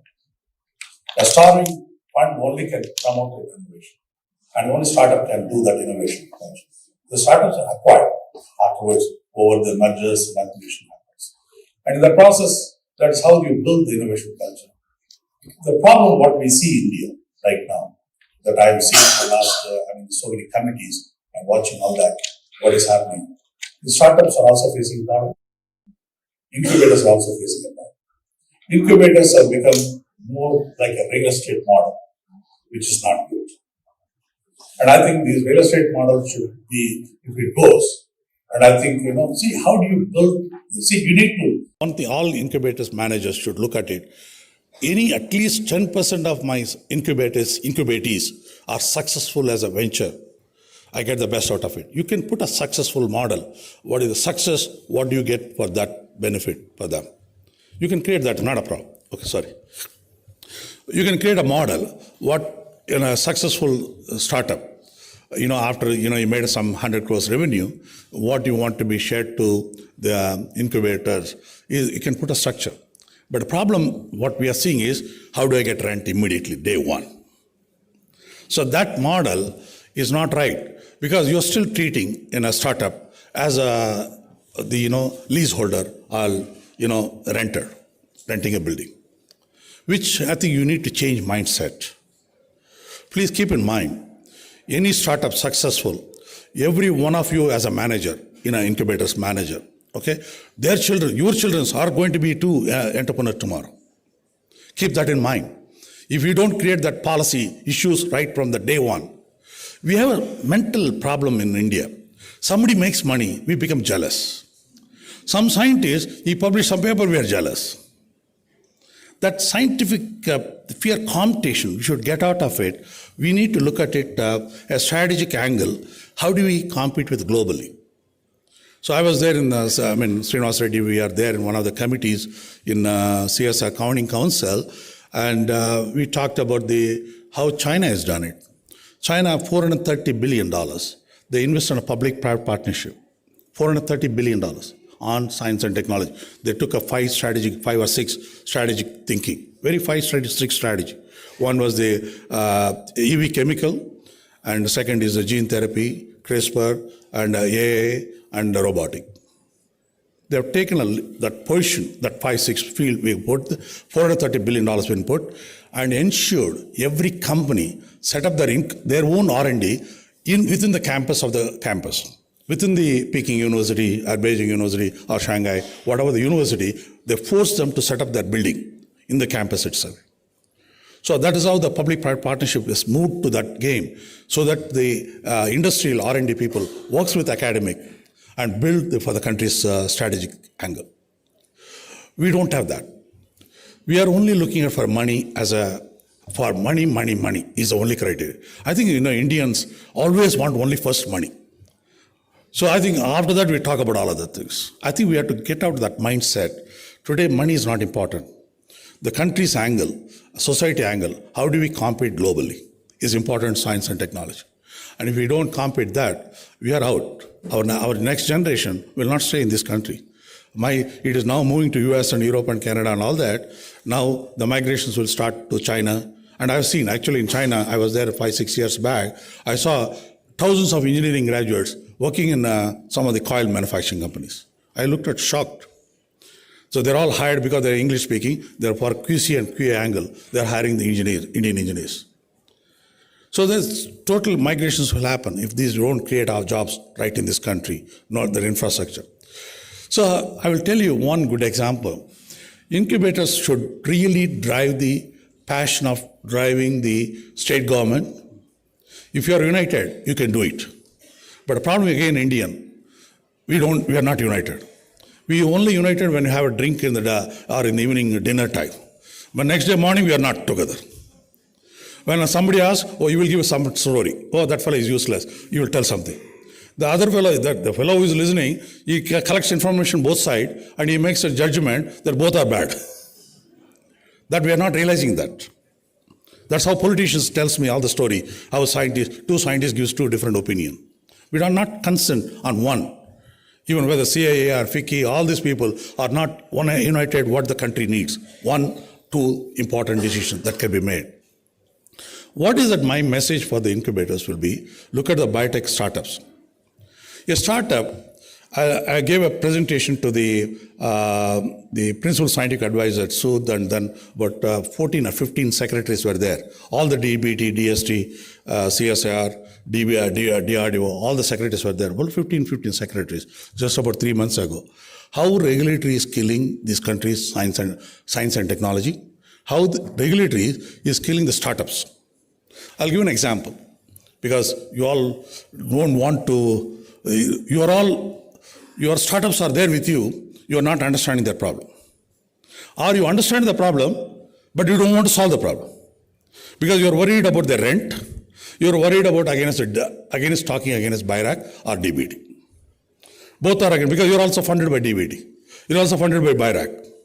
So therefore, you are scared of talking anything negative. So when a principal scientific advisor asked me to give a presentation on the regulatory, what happens, I said, I was a startup in 97. I myself being a startup. As a startup, we saved the country's foreign exchange at least $10 billion of saving for this country as a startup. What we have done as one individual, one company, we saved with the rotavirus, typhoid conjugate, first time in the innovation in the world, chikungunya, all those vaccines, you look at it, we saved the foreign exchange of at least minimum $10 billion. Even COVID time, look at the COVID. If the $100 is a vaccine you have to buy, just imagine what would be the cost for the government of India will be.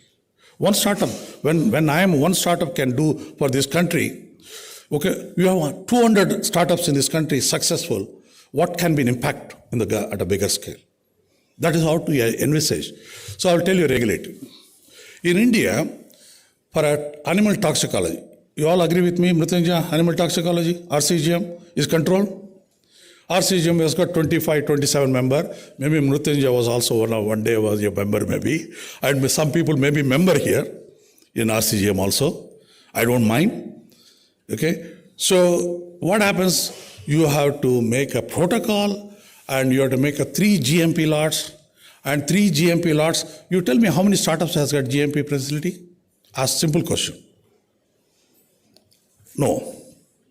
You want 3 GMP lots and 3 months stability, okay? And then protocol submission for animal toxicology, 3 animals, whereas WHO recommends 1 animal, 28 days toxicology. And I'll tell you US FDA regulation later. You look at the Indian regulation and 3 GMP lots and 3 months stability, your preclinical toxicology takes 3 years. Exactly 3 years. Completing preclinical toxicology, completing and then getting into phase 1 trial. It's 3 years. Whereas in US, it takes exactly less than 3 months. In US, 3 months to 3 years. And I'll tell you an example in US FDA. We have done one US FDA phase 1 trial in US. It all took everything, completed phase 1, everything in less than 7-8 months. So the US FDA says you can produce the GLP material, not GMP. Please keep in mind, one GLP material. And they want 90% pure. Whereas RCGM demands 99.9% pure protein. You see the logic of thinking of RCGM, thinking 99.9% pure protein for animal toxicology. Whereas US FDA says 90% pure is okay because if you have contamination is there, in the 10% contamination, should pick up the toxicology in the animal. When you are doing regular manufacturing production, if some contamination is there from the process, that should be picked up in the animal toxicology. You see the rational thinking of that? We have 99.9% pure protein. And the same scientists who are the committee members will never produce 99% pure protein. But they're sitting in the committees. And they're controlling the science of this country. Which is not right for the country and even for you incubators to succeed. If these startups, if 3 years is taking preclinical toxicology, just imagine the cash burn for a startup. In 3 years, which takes 8 months to complete a preclinical toxicology in another country, you lost the whole game of competition globally. You lost. And some companies, I know at least 8 or 9 companies, they shifted R&D to Singapore. They shifted R&D to London. And some other, Netherlands also. So why do you waste your time? 3 years of cash burn for a startup is a huge, because their capital is very less. They are running with 50 lakhs, 30 lakhs, 50 lakhs and all that. With that money, they have to pay rent, they have to pay electricity, they have to pay salary, and they have to take care of these regulatory hurdles of this much time. And I think, you all should be united as incubators, should brainstorm first these policy issues. You need to think the country's angle. First, forget about your selfishness of, I don't want to talk anything against DBT, otherwise I lose 30 lakhs, 40 lakhs. Trust me, I'm telling you, for losing 30 lakhs, you're losing the future of this country, which is not right. I think, I think my friend is also came, Bairak also, he also knows about my issue. So, see, as a company, established company like us, we are happy to have the regulation so that no startups will come again competing with me. As a selfish person, as an entrepreneur, I'm happy to have that regulation so that no startups will survive in this country. So I think all incubators should fight for the regulatory policy changes in the country. Whether it is a DBT, RCGM, or it is an Animal Ethical Committee, or it is CDSO, all the committees. We have more committees than policy decisions in this country. And I think we need to think about you people today you are in a good situation. Honestly, I'm telling you, you are not having a pressure. You may have pressure how much rent I can show to the management. That's not worth it, I'm telling you. That's not worth it life. Giving a small money, 1 crore, 2 crores to extra to the management is not the game you should be playing. You should be visionary. Every manager, every head of that CEO of that incubator should be visionary. Sacrifice your life, little bit. Not your person's life, but sacrifice something for the sake of the country, for the first state of startups to survive.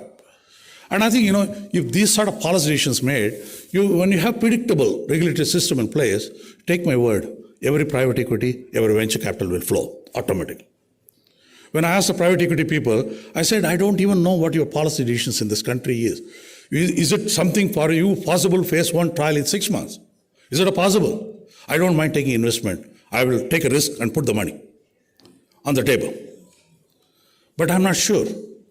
Yours is so unpredictable system in the country, I cannot put any more money. I at least more than 20, 30 private equity people, venture capital people I know. The India partner, who is a venture capital right here in Hyderabad, they said, I don't want to put any biotechnology. I want to put it in, the IT, digital health, all those sort of things. And now they're talking about old age people, homes and all that. So that extent they're going. I think we need to change. I think, every manager of that, ask the state government. For incubators, no electricity charges. They're giving to farmers free electricity in this country. This is ridiculous in this country. Farmers is important. I'm not denying that, please. I'm a farming fellow. I want farmers also to get a free. But why not startup also to get a free? Power. I think this is where you need to fight. Yes, Indians are very good in clapping. That's a problem. We're all politicians. We're all good politicians. 140 billion people, 1.4 billion people, all are politicians. I think some gene is mutated in this country over 100, 200 years. So every gene has got a political mind. I talk to everyone, everybody's a political mind. It's a very strategic political mind. I think leave all this thing apart. We need to be force. You get me on 30 incubators, CEOs. Sit with me. I will tell you the strategy, what should be done for the country. Think about country first. Think about startup to succeed. If they don't succeed, your children will not succeed. Take my word, your children will not succeed. When I was sitting at my dinner table, I was talking so much India, cultural, India innovated zero, India steel industry innovated, ink is what he was writing with the ink pen. Hey, my son, listen, that ink is done by Indians in innovated. I tell all those things. Dad, don't tell me too much about India. Then why is India still a developing country for the last 200 years, 100 years? Why still country is a developing country? Why I had to go to US? Why did you go to US at all for studies? He asked me a simple, straight question to me.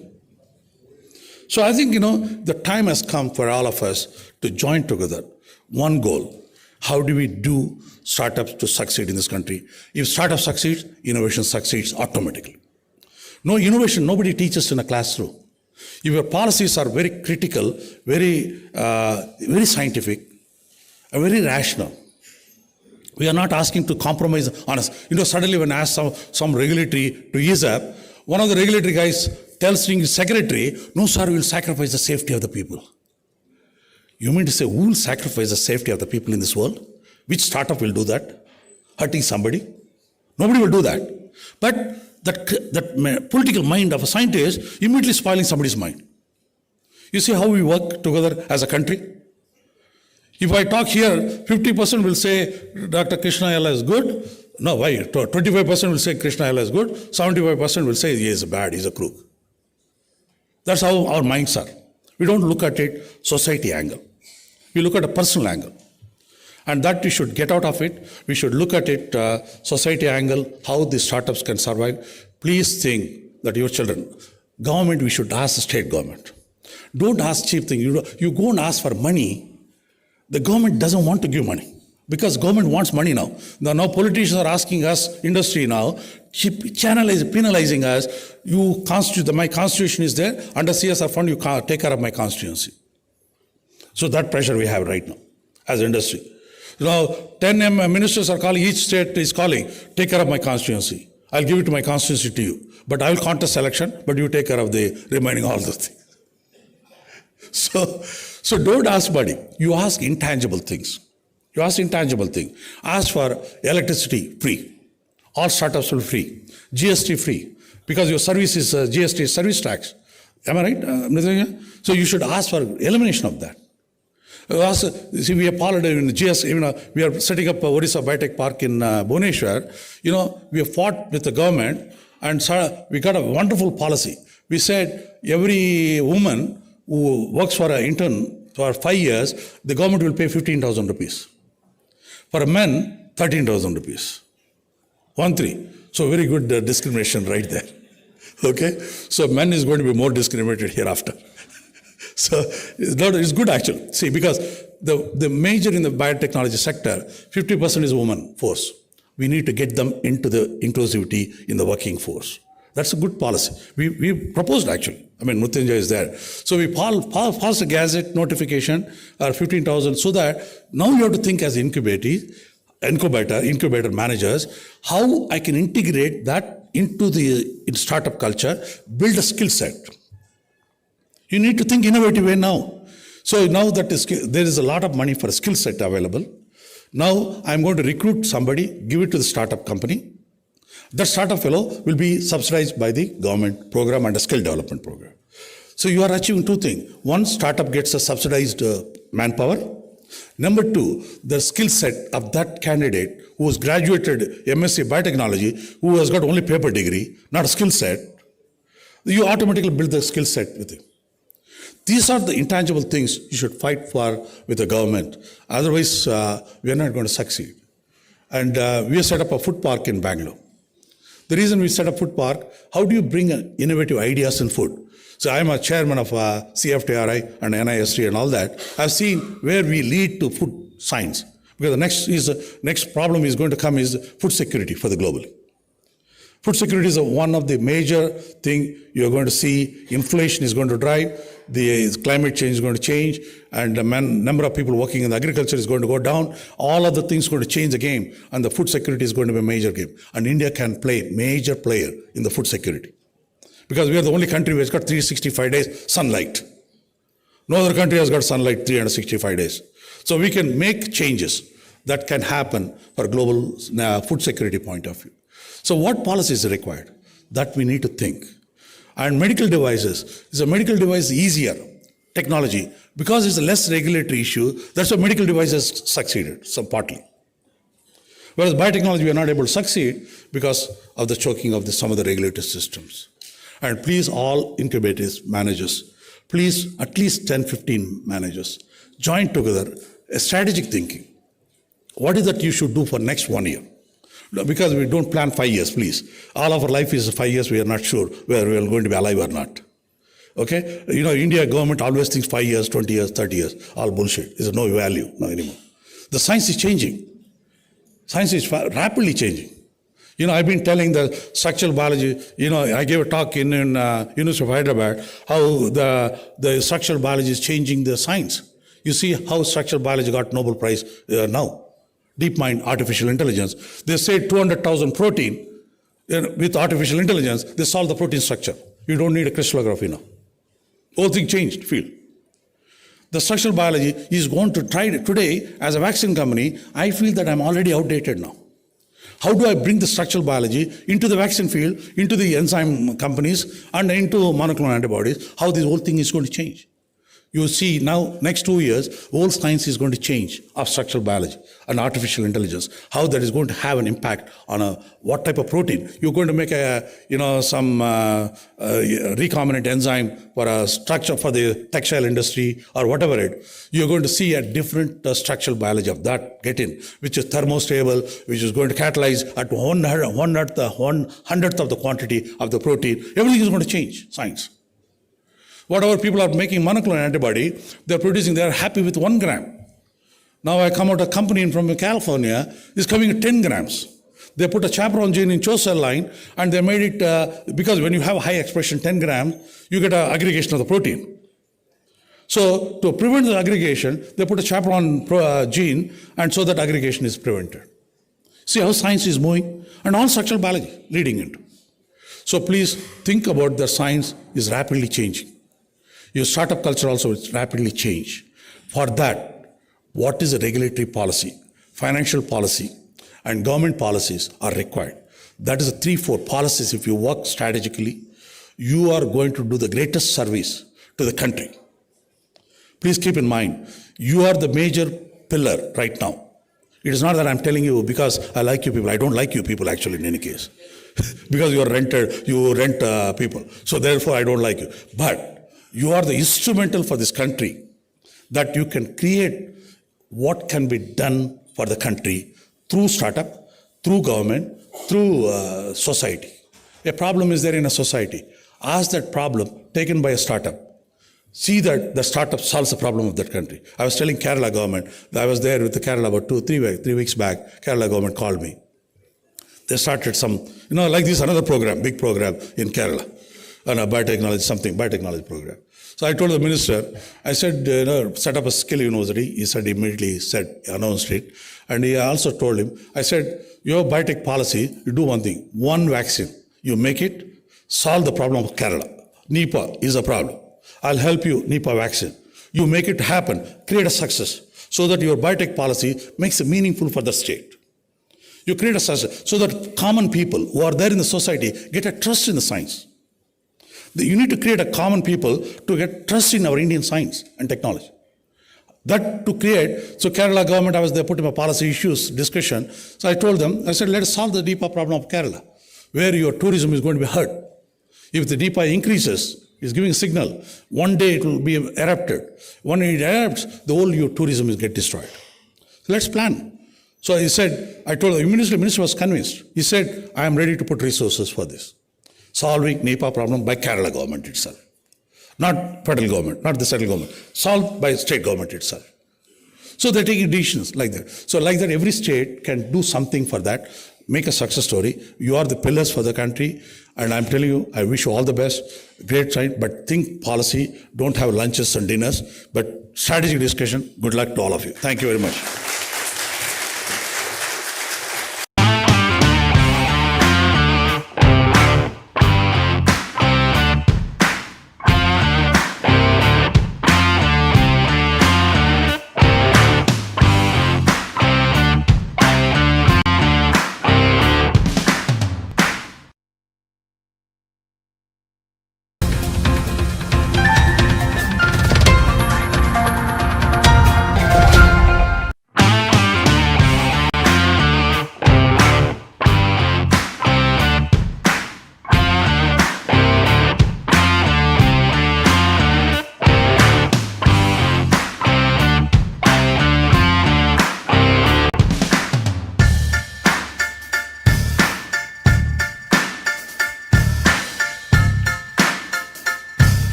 Angry Birds. Let's revisit those memories with the back-to-back video journey of both. Remember the thrill of Xbox and the endless fun of Angry Birds? Let's revisit those memories with a back-to-back video journey of both. We are excited to welcome Prateek Padambar, CEO of Metabricks, as he shares how these AI innovations are transforming the gaming industry with cutting-edge prompt to 3D technology. Let's welcome him. Hi everyone, my name is Prateek and I'm a founder of Metabricks. So at Metabricks, we are building hyper-realistic AI agents in seconds. Traditionally, to create any hyper-realistic AI agent which is having a human look and feel, will traditionally take 3 weeks of a time and more than $3,000 and $4,000 cost. To reduce that, to be built a completely disruptive solution which not only solve this problem of fundamentally creating an hyper-realistic 3D avatar or 3D agents, but also in just seconds. So where we traditionally, which took weeks of a time, now you just write a prompt or just upload an image. Now anybody can just create an hyper-realistic AI digital twin of themselves or any celebrity they want to, and it can be directly generated in your direct platform. So we at Metabricks, we solve this problem by fundamentally creating a foundation model which builds an hyper-realistic AI 3D avatars from text prompts or just an images.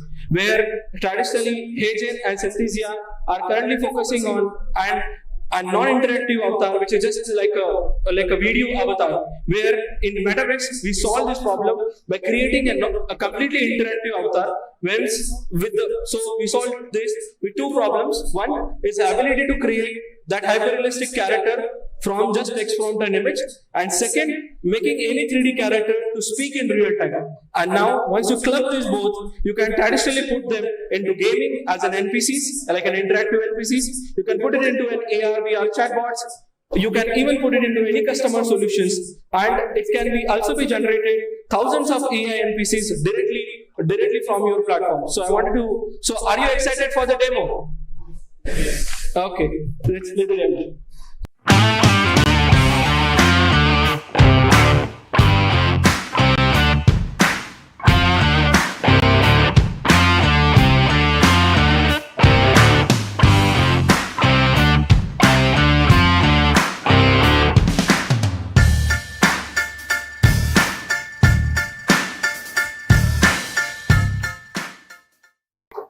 So now the customizing, where you can upload the image and you can customize the way you want, which can be used across all the different applications. Then create two AI companions. Now the companions, this is pretty hilarious. Memes are a wild ride. Got a favorite meme to share? Competitors, just extra motivation to innovate faster. Who needs rivals when you have Mars to conquer? What's your take on the competition out there? Not really, but it could be a fun way to break the ice. Would you use it? That would be legendary. Just imagine a world where Siri is your personal barista. What other dream features would you love? Totally. AGI can simplify for everyone. Got a specific term you find confusing?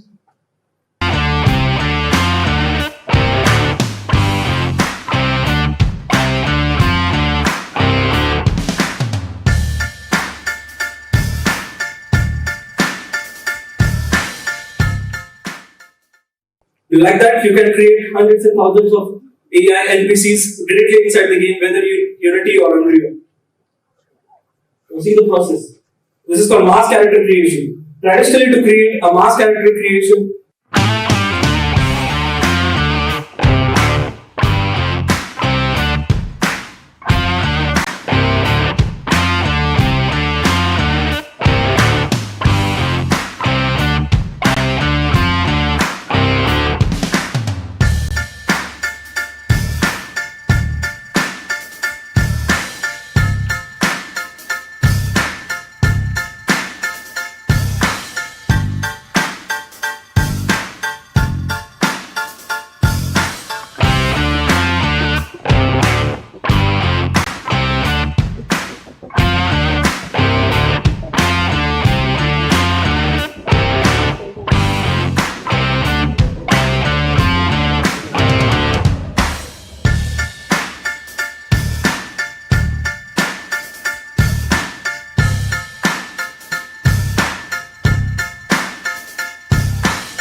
So the personalization of any game has been possible. You just upload a photo and now play directly inside the game.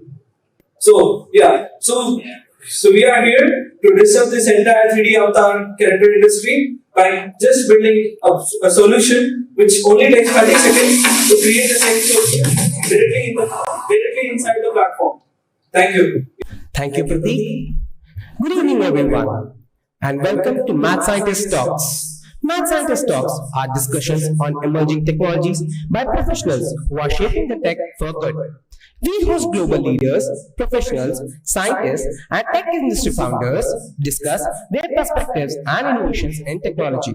The aim of Math Scientist Talks is to spark interest, deepen understanding of cutting-edge technologies, and also highlight new career opportunities in the field. Today's session is all about breaking barriers and envisioning a future where gaming tech is accessible and inclusive for all. And we are honored to have legends from the gaming world joining us. It is my great pleasure to introduce Bryce Johnson, co-inventor of Xbox Adaptive Controller and co-founder of Microsoft Inclusive Tech Labs. Then we have Peter Westerbeck, creator of Angry Birds franchising and founder of Slush Startup Event. We invite you all. Thank you so much, Bryce and Peter, for joining us today and sharing. To show our appreciation, we would like to invite our esteemed dignitaries, Mr. Sai Krishna, advisor to IT Ministry of Telangana, to felicitate Bryce Johnson.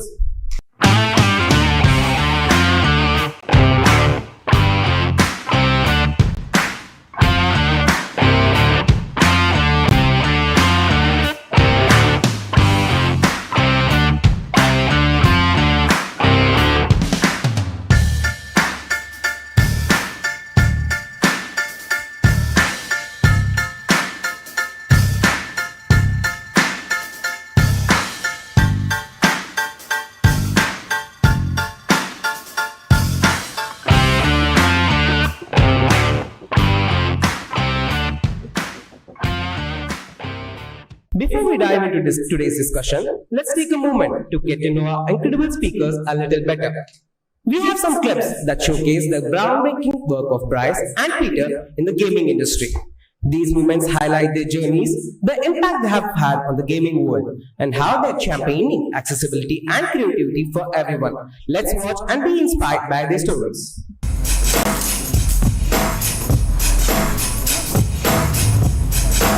Leo has issues with his motor ability. He doesn't have access to a lot of things. There's so many disabled people that deserve a shot to be like everyone else. I want to be a part of this world. So this is my Xbox adaptive joystick. It allows her to use the controller without using both hands. It just clicked to him. This is a joystick, I'm manipulate the character, and this is how I'm gonna move myself.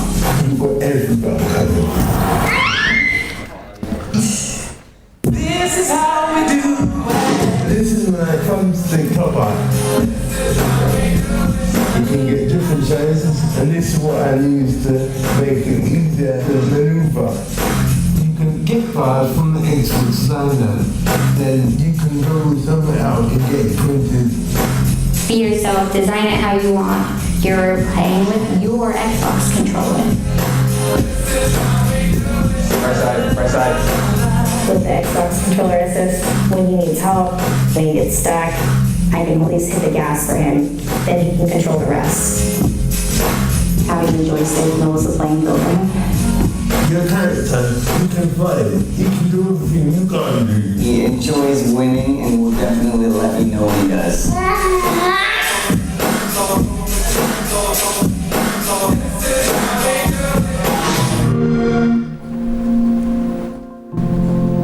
Welcome to the Inclusive Tech Lab. We built this space to show people what it's like to be a gamer with disabilities. When people come here, we want them to understand how gamers with disabilities play games, and we want them to leave and intentionally include gamers with disabilities in the products that we create. This is our Xbox controller. We love this controller, and we know when we look through this lens of the social model of disability that if one of our customers doesn't have the ability to do any of this, that this is the disability. And that's what we're looking at solving. This is the Xbox Adaptive Controller. What we designed here was basically all of the alternate use cases. This controller is meant to be easy to use, extensible, and readily available. The extensibility of this device comes from the fact that on the back, you can export every button from the controller to a standard switch interface. So what we're going to do here is we're going to set up a custom controller. The Logitech Extreme 3D Pro, we really like this controller for someone who doesn't have fine motor movement. And I'm going to plug in the USB from the Extreme 3D Pro, and we're going to play some Forza.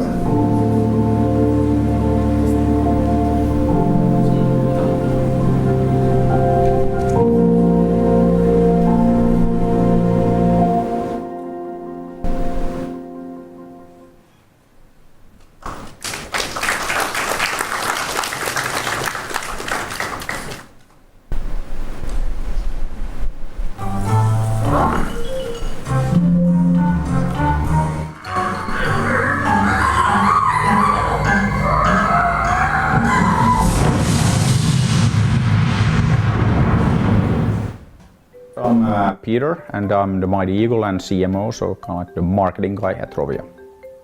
We're making games, so we made Angry Birds, but then we also expand into a lot of other areas. So we're really building the brand of Angry Birds. So we have animation, we make books, we have a lot of consumer products, so everything from toys to soft drinks, and we're building parks. Rovio actually got started as a company 10 years ago in 2003, and it started actually out of a game making competition that I organized. So I happened to be working at HP and then organized this competition. Niklas and two of his friends, they were students at the Helsinki University of Technology. So then they actually took part, they created this game called King of the Cabbage World, and they won the competition. And after that they came to me and said, okay, now what? And then I said, okay, why don't you start a company to make games? And they started Rovio in 2003. And then, 51 games later, Angry Birds. So Angry Birds was actually the 52nd game, and that came out 11th of December 2009, which, it's now like the global Angry Birds Day.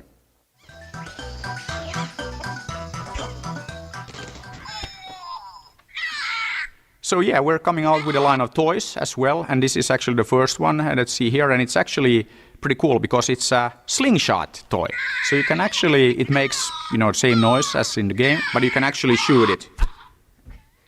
For the iPhone and our smartphones until we have a hit, and then kind of like take it everywhere to all the screens. So that's kind of like what we've been doing with Angry Birds, and for us it's actually, we only care about two things, our fans and our brand. So right now we're taking our brand everywhere. So we started with games, then we have the merchandising, so we sold a few of those toys, smaller though, but anyway, million a month so far. And then we're also doing a lot of other merchandise, so that's going very well. And animation, we bought an animation studio, so we're gonna produce a whole bunch of animated shorts. We already have 170 million views on YouTube, which is more, yeah, but it's like we're only getting started, so it's not like Bieber numbers, but we'll get there. I don't know, 170 million is pretty strong. You should partner up with... It's more than most of the Hollywood studios, but again, that's not like an amazing benchmark anyway. So we want to be the first entertainment brand with 1 billion fans. If you go back to 2008 when we started Slush, it's one of these examples of, again, impossible being nothing. Nobody believed us, nobody believed me when I said that this is going to be the biggest and best startup event on the planet. First year of Slush, we were at Korjaamo, not far from here. We had 300 people. Actually, the weather was much better, like from a Slush perspective, because we got a massive snowfall the night before, so it was actually cold, dark, and pretty miserable. So not exactly Slush, but still. But yeah, 300 people got together, and we kicked off the first Slush event. And continue to break barriers in this field. Please join me in giving a warm welcome to Bryce, co-founder of Microsoft Inclusive Tech Labs, Peter, the brilliant mind behind Angry Birds, and Jogendra Tanikela, CEO of T-Works. They'll take us into the future of gaming and share how technology can empower us all. Let's welcome them for the exciting fireside chat. Thank you everyone for being here. Good evening, and I would like to thank the mad scientist, and I request the mad scientist founders to come up on stage, please. We must thank them for making this possible. Actually, come, yeah. Thank you. In fact, these two young men have brought such wonderful and eminent personalities from the world of gaming to T-Hub and Hyderabad, and of course T-Works. So thank you, and thank you very much also for being here. Yeah, thank you. So it's my privilege and it's my honor to be able to have a small discussion with Bryce and Peter here. And before I start, I just want to give a shout out to my brother who's been playing Xbox since I don't know when, and that's for Bryce. And I want to give a shout out to my daughter, because she's just a big fan of Angry Birds, and we went to see the movie also because of Peter, so thank you. Now that they have all been introduced, so I would like to get started with our small discussion. So the focus today is democratizing gaming tech for the world. So the first question I have for Bryce is, because we all know that Bryce has enabled access for the Xbox to almost 18 billion people worldwide. So there are so many of us who are not able to use the Xbox controller, and Bryce has enabled access, like we saw in a wonderful video just now. So my first question is, what are some of the core lessons you learned while designing the Xbox adaptive controller? How did your team ensure that it could accommodate players with a wide range of disabilities? We have an initiative at Xbox called Gaming for Everyone, and one of the core ideals of that initiative is this idea that when we do not intentionally include, we will unintentionally exclude. So we always have to be questioning our assumptions and our bias. And so when we started the work, the first challenge was to recognize that our beloved Xbox controller, which I will say is the greatest game controller that you can get, your opinions might be different, but they'd be wrong. The Xbox controller is the best. But when we look at that controller through the lens of human diversity, we had to recognize that it unintentionally excluded people. And all game controllers did. That game controllers basically evolved assuming people had two hands, that they had two thumbs, that they had a fluid range of motion, that they had the strength to hold them, that they had the reach with their index fingers. And then when we look at how people actually are out in the world, if you couldn't use the game controller the way that we designed it, then we created the barrier. And according to the social model of disability, we created the disability. So it was important for us to create an alternative device that allowed people to make a controller that adapts to them, which is why we called it the adaptive controller. Thank you, Bryce. And one thing I really appreciated you said is that more than inclusion, it is about making sure that no one is excluded. So one of the features I noticed also about the adaptive controller is that different people can customize it in different ways, and that really helps. Now I would like to ask Peter, because we're talking about democratizing gaming tech, but we also must mention about game design. So Angry Birds revolutionized mobile gaming and made it accessible to millions of non-gamers. Can you walk us through your design philosophy, and what key principles did you focus on to ensure that Angry Birds would appeal to a broad global audience like today? Thank you. Yeah. So I think that what was very important with Angry Birds was that it actually created this like Angry Birds movement in gaming, and example of that is actually like very early days of Angry Birds. Niklas went home for Christmas 2009, and then, as I mentioned there in the video, I mean, Angry Birds wasn't the first or second or even third, it was the 52nd game that Rovio made. And then, Niklas goes home for Christmas and then, takes his phone, shows to his mom that this is, our latest game, like he had done with the 51 other games. And then, mom looks at the phone and okay, yeah, very nice. And gets the phone back. But with Angry Birds, Niklas didn't get his phone back or Christmas because his mom was playing Angry Birds. And of course now, that's like perfectly normal, like, okay, no big deal, of course, like everybody plays games. But in 2009, this was unheard of. What? Niklas' mom playing games? Because it used to be that games were for gamers, people on Xbox, PlayStation, whatnot. That's, like real games and everything. But then what happened with Angry Birds was that everybody started playing games.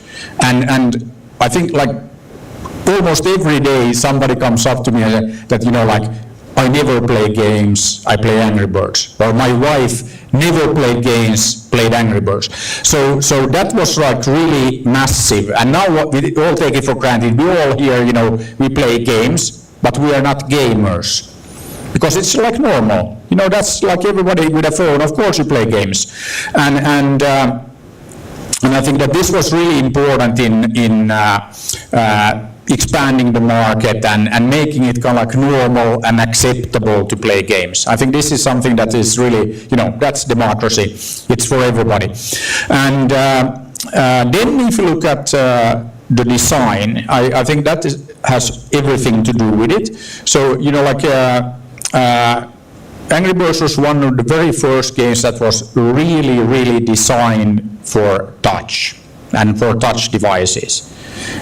If you look at many of the games, like early days of, like iPhone and touch devices, they were games that you took from like Xbox or, PC or something, meaning that they're typically like you had to go through all kinds of like crazy settings before you even got into the game, or then you had like a virtual joystick and you tried to make a game that was great on Xbox or PC or like another platform, tried to make it work on the new touch devices, and most of the time not amazing. I mean, yes, you could play the games, but not really. But then when you look at like Angry Birds, even, everybody with kids knows that even 2-year-olds can play Angry Birds. Just click, you're in the game. No settings, no nothing, just, press play and you're in the game. And I think this is, of course, we take it for granted now. I mean, that's like what you need on mobile devices, that, you have a few minutes of downtime, you're not gonna, prepare, like, okay, like with Xbox or a PC game, like one is that now I'm gonna play for hours and hours, just like, okay, 2 minutes, I have time for one level, done. So it's very important that you get into the experience. And then another thing that was very important in design, if you look at Angry Birds, and now we take it for granted, but we had a philosophy that eliminate all text, make it graphical. And we also had a rule in the company that all the slides had to be without text. You had to be able to communicate your idea visually. And if you look at the original Angry Birds, that's why 2-year-olds or anybody could play it, because you don't need to read tons of like instructions or anything. You just like graphically see what you need to do. And now we take it for granted. But before Angry Birds, that was not like normal. You had a lot of like, hoops that you had to go through so that you could get into the experience. And then I think also, I mean, if you look at the slingshot, that was actually a late addition to the game because it wasn't instantly obvious for people how to play the game. But once we added the slingshot, it became obvious. So, then a lot of these kind of things that we really put a lot of effort into making it super approachable. And because we did that, then, we eliminated text, we eliminated language. So we didn't need to go through, translate it to all the languages on the planet or anything like that. It just worked. And I think that that really fits under this democratizing gaming, tagline, because that's kind of like what we did, and not always kind of like totally intentionally, but it happen. And then another thing that also happened because of all of this, that we got a lot of feedback from parents that, hey, my kid has, these disabilities. This is the first game that my child can play with the other kids, because it didn't require lightning fast reflexes or anything like that. And I mean, also got feedback from children that this is, like my mom is already old and she's like, doesn't really, she's not able to interact with like the world anymore, but she plays Angry Birds and it makes her happy. So I think that a lot of these things cannot just happen, but I think that when you do great product design, a lot of these things like just happen. You don't always plan for them, but you just make a product that just works, and then it works for billions of people. And I think that that's kind of like what happened with Angry Birds, that we really put so much effort into like thinking the design, the product, everything.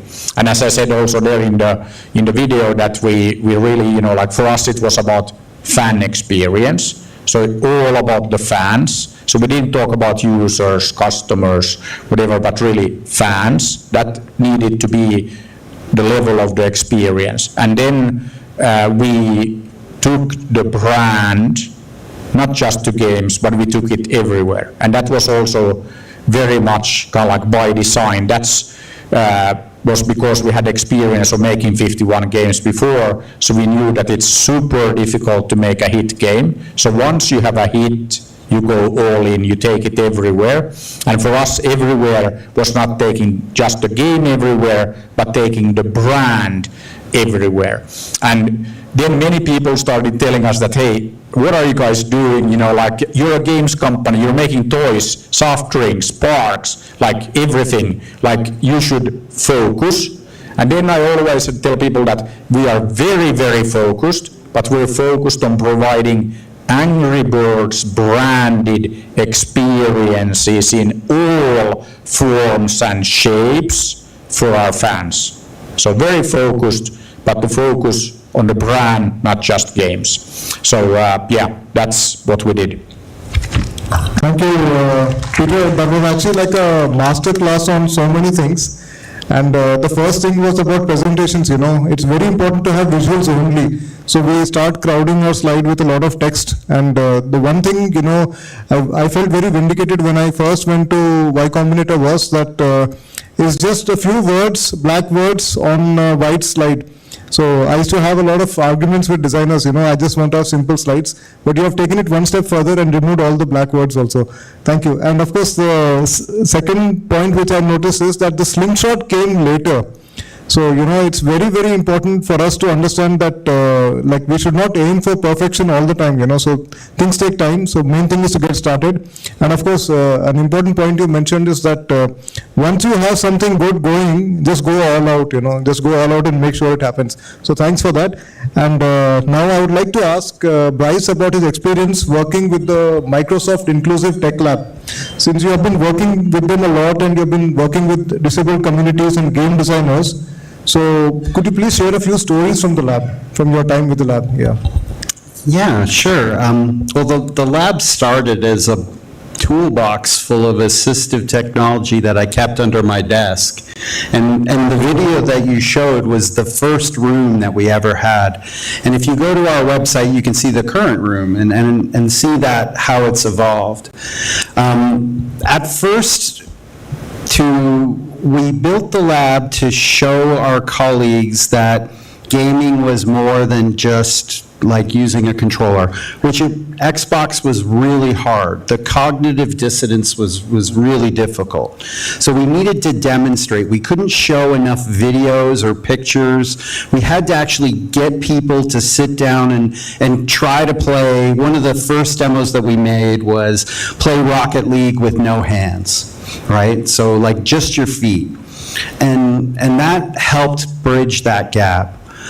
But as we've evolved the practice and moved beyond gaming, we've refocused the lab to be the place on the Microsoft campus where the disability community can call home. It's very important to us. You know, you all folks have probably seen Microsoft here in town. It's you know, it's a big place. There's lots of big campuses. Redmond is one of the largest corporate campuses in the U.S. It's really easy for us to get in our own heads, meaning that we think that the needs of Microsoft people are the needs of the people, and that's false. So, you know, when it comes to the disabled community, we needed a place that they could come in, that they could work with us. And since we've opened the lab, we've hosted over 20,000 people in the 7 years to kind of understand our inclusive design process. And at the same time, we have a very core belief that the room is for the disabled community. So there's these schools in the U.S. that are called transition schools. They're for students with intellectual disabilities, and they're basically a facet of school. And we kicked out Walmart to host a transition school. So I don't mean that in a bad way, but we said, listen, this is what the room's for. The room's for these customers. So we politely asked Walmart to come back another time. So that's some of the stories of how we use the room and how we engage. Because we know, like I know I said this before, but if we don't intentionally engage the community, we will unintentionally exclude people. So it's always about intention. Thank you, Bryce, and I think this is another masterclass actually. So the main thing I understood from what you just said is that I really appreciated that you said that your lab started as a toolbox under your shed. So once again, this is a good lesson for me and for all of us. I believe that the beginnings don't have to be big. So we start somewhere and we start with what we have right now. Then the second thing which I learned is that, you know, doing is learning. So when you start playing Rocket League without your hands, then you actually understand what people are going through. And now coming to the third point is that disabled people need a place to come in, and they must understand that the room is for them. So in that case, actually, I would like that, you know, we work together with T-Works. And we do have room, and we would like to work with you and make sure that the room is for everyone. So thank you very much for that thought. Now, that sounds exciting. Yeah, so we will, after this we'll go there. Huh? Yeah, thank you. Now I have a question for Peter. So again, this is about, you know, non-gamers like your co-founder's mother. Yeah. So the thing is that mobile games like Angry Birds have a huge potential to introduce gaming to non-gamers. How do you think mobile gaming can play a role in democratizing access to gaming tech, especially in developing countries? Yeah. Yeah, I think mobile for many years has been the center of gravity if you look at gaming. So everybody has a mobile device, and it really is like pretty much everybody on the planet now. So you have a device with you all the time that is capable of playing games. And I mean, that started already with, you know, like the old Nokia phones with Snake and like all of that. So always when you have a program or platform of some sort, the first thing that you need always, games. And that's actually how Rovio, you know, the company behind Angry Birds got started. That it was a game making competition that then Niklas, Kim and Jarno took part in and then won. And we created that competition because Nokia had come out with their first smartphone, so we needed games. And I think that's kind of like also history of gaming, that always new platform that you can program, games happen first. That's like always. And now that everybody has all these like nice platforms, you know, so the smartphones with them all the time, of course you need games. And probably the biggest like democratization of gaming like ever, because not everybody has an Xbox or a console or PC or something like that, but everybody has a phone. And that's super important. And then I don't think that we're going to see any other platform with that kind of reach anytime soon. I mean, that's very clear. And then I think that there's still a lot of potential, because we have a few examples, but very few. I mean, you look at something like Pokemon Go. That's actually a great example of the kind of games and experience you can build when you have a mobile device. But it's actually quite surprising that we have very few game experience that really make use of the fact that, hey, it's a mobile thing. You can walk around, you can like do things. You can use the fact that the game moves with you, and that's something that I expect to see in the future, that a lot more of these gaming experiences that actually make use of the fact that it's a mobile device and it's with you all the time and all that. And it's actually quite surprising that we haven't seen more of those experiences, or not many that have been very successful. So yeah, I think that there's still huge untapped potential when it comes to mobile and gaming, and really making gaming, like really pervasive. I think that's something that I think we still have a lot of opportunity, and really make use of all the different like sensors and things that we have in the modern like mobile devices. I mean, there's a lot that we can do, and we haven't yet really explored it to the full. So I think that we can expect to see some pretty cool things like in the future as well. Thank you, Peter. Actually, I really appreciated that you said that the mobile is the center of gravity for gaming, especially in India, where we have very cheap data access. So mobile is actually turning out to be that. And of course, when you were talking about Nokia, I went down another track actually. So Nokia, human technology. Yeah. So I mean, I don't know how many of us here would have do remember Nokia, but actually there used to be a time when Nokia was actually democratized access to mobile phones with the 3300. That really changed the scenario for everyone to have a phone. And then of course it also had a high-end model, the communicator N97. I remember being a Symbian programmer and trying to make a game for that. So I think that in fact that's a very interesting way of how it connected both high-end and low-end, So thank you for sharing your... But I have to add that there's actually another very important lesson if you look at the example of Nokia. So yeah, pretty much everybody here probably had a Nokia phone at some point, and now not so much. And I think that, and this also actually, I was working at HP, so that's kind of like where I started my entrepreneurial journey. So I can always say that I started at the original tech startup that Bill and Dave started in their garage, Palo Alto, California, 1939, before my time. But actually I met with both Bill and Dave when they were still around, and they're fantastic entrepreneurs, because not only did they start HP in that garage, but that's considered the birthplace of Silicon Valley. So and if you look at the Silicon Valley model, then Bill and Dave, they met at Stanford, and their professor suggested, okay, why don't you start a company, and they did. And they went to the garage, HP happened, and then Intel, Apple, Google, and Sergey and Larry, same model. They met at Stanford. They went to Susan Wojcicki's garage in Menlo Park, and Google happened. So the Silicon Valley model is very simple. You meet at one of the universities, you go to your garage, magic happens. Silicon Valley model. But then what I wanted to make the point that HP, when I was there, right there, smack in the center of Silicon Valley, then this little thing called the internet and the web happened.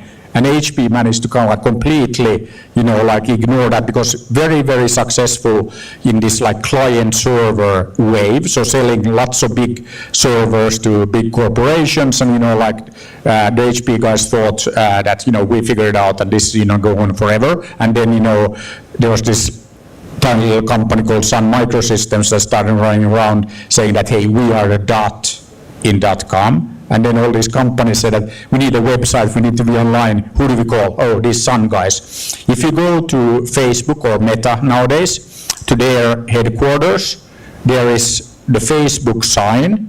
If you look behind the sign, or this poster-like sign, what do you find there? Sun Microsystems. Really? Yeah. So it reminds the guys there that, hey, be careful. You're not going to be around forever because, hey, who cares about sun? They are no longer, they are part of Oracle and all that. But that's a reminder to the Facebook or now Meta people that, don't get too cocky and think that, you figured it out. And then that gets to my point about Nokia, that for many years Nokia had as an ambition to get to 40% market share globally in phones. They did, and now they're no longer making phones. So the most dangerous thing for any company is success, because then you start thinking that, hey, we figured it out, and the following day, gone. And okay, Nokia is still around, and they're, in top 3 for mobile infrastructure and all of that stuff, but they're no longer number 1 in phones. So I think that is a very, very important lesson that, don't ever think that you figured it out, because next day you're dead. I don't know what to say to that. But that's actually, that makes me very glad that I'm not an expert. So, on anything, yeah. So, yeah, okay. So now. That's what I always say also, that I'm not really an expert in this area either, but, we can all learn. Nice one, yeah. Now, now we want to ask you about the principles behind the design of the adaptive kit and the adaptive accessories, especially what are the challenges you faced in making these devices accessible to everyone? Yeah. Well, expertise is really interesting, because I never really consider myself an expert in anything either. I think that's the whole point of challenging assumptions. If you're not challenging your assumptions, if you're not hungry to find more information and understand how people work, then you'll never find those new things. I also don't like. We strive to create systems that can include everyone, but we don't think about one size fits all. That's not a thing that we do. We strive to think about this idea of one size fits one, and I'm going to get a little designery on you for a minute. The thing about software, is that software doesn't have to have form. I've worked with software engineers for forever, and if a software engineer tells you something's impossible, what they're really telling you is that they don't have enough time, right? So nothing's impossible in software, right? So when I moved to hardware from software, I started having mechanical engineers telling me things were impossible. And I was like, come on, man, just work harder. And they were like, no, physics, right? So, this idea of how we create these systems that can include as many people as possible is about things like modularity. It's about things like adjustment.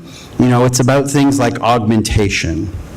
One of the wonders of the practice that I have is to look back at the birth of modern ergonomics, right? I don't know if people have heard this story, but after World War II, the American Air Force started making planes, and the way that they made the cockpits was they took the measurements of all their pilots, they set an average, and then they designed the cockpit around the average pilot. And what was happening was that planes were crashing all over the place. And so they couldn't figure it out. They thought it was pilot error, they thought it was all these things. What eventually ended up happening was they had researchers go back and measure 1,000 pilots, and not one pilot fit the average. So therefore they designed a cockpit for no one, right? By designing it in theory for everyone. And that's where, modern ergonomics came from. That's why when you get in your car, you can adjust the height of the seat, you can adjust it back and forth. And so taking those ideas of adjustability in both physical and digital products becomes really interesting. So for me, again, as a flighty designer, I tend to think that accessibility is only personalization that accounts for human diversity, right? And it comes back to intention, and all of that stuff. So I hope that answers that question. But I was a little little intangible, I will admit. Actually, it did make a lot of sense, especially when you said that one size doesn't fit all. And that's a very important thing for all of us to keep in mind. So as I'm also software and hardware, so I can appreciate what you said, that if a software engineer is saying that it can't be done, it probably needs some more time, you know. That's pretty much it. And but yeah, and the same thing goes for the hardware also. So when we challenge the assumptions and we are hungry for information, we can make it work. So that's a very important lesson for us now. And now I would like to ask Peter a question. This is actually, I have one question for Peter, that considering that 41% of gamers in India are women, and a lot of them are actually from rural areas, and that's because of the access of cheaper internet, as I mentioned. So how do you think games like Angry Birds can encourage more women from non-metropolitan areas, like not Hyderabad, to engage with gaming? Yeah. Yeah, I think that already discussed that really designed the game so that anybody could play it, and I think that you know, it doesn't matter if you're from Hyderabad or rural area. I mean, that's kind of like, again, when you get the design right, it will just work, and I think that's you know, now when you make games, you should yeah, and of course, I mean, then you can have an approach where you design something that, okay, that it's really super approachable and it works for everybody, but then not everybody loves everything. So then, of course, now that the gaming market is much bigger than it ever was, now you can really design games, you know, like it could be for, you know, like, okay, women in rural areas in India, and it's still like a big enough market. So I think that that comes with any market.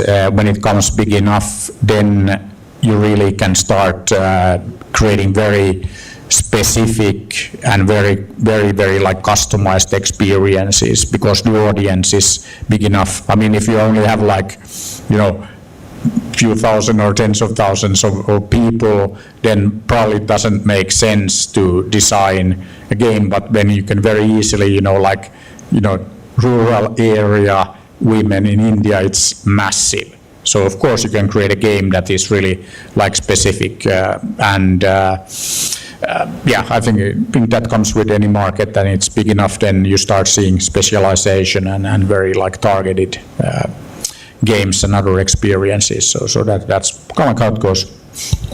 Actually, you know, I shouldn't even have asked you the question. I'll tell you why. Because when you said that your principle is about visuals, right, and you want to remove text, then obviously I'm sure Rovio can come up with a game good for rural India as well as the rural US, or maybe even rural Korea for that matter. So I think that's very absolutely. Yeah. And I think that that is also like all properly designed products and services, they just work. So I think that is something, yeah. And I mean, this is also like, you know, coming from Finland, that we have this thing that we hate design that is just like designed to look good, but it doesn't work. You know, and this is like the most annoying thing, that you should always make your design work. So it's like very kind of like pragmatic approach, but then there is no excuse for making ugly products. So I mean, that's also, you know, like the thing that it should work, and of course you make it look good, you make it beautiful, but don't make it beautiful and not work. That's like the worst. I think it's a good lesson for us actually. Functionality, in my dictionary also, functionality wins over aesthetics any day actually. It's more important to be functional than to look good, as you say. Yeah, thank you. Don't tell French people. Thanks. And now I will just have a common question for both of you, and then I would like to open up the floor to our wonderful audience who's been sitting here actually. So the question I want to ask you, and both of you, it's the same question actually, but I'll repeat it also, is obviously about the future. So what do you think from a hardware perspective, or maybe even software if you'd like to say, is the future of accessibility and inclusivity in gaming? Well, I mean, in gaming and in all things, I'm very excited, and it's both hardware and software. You know, I'm just really excited by the idea of AI on the edge right now.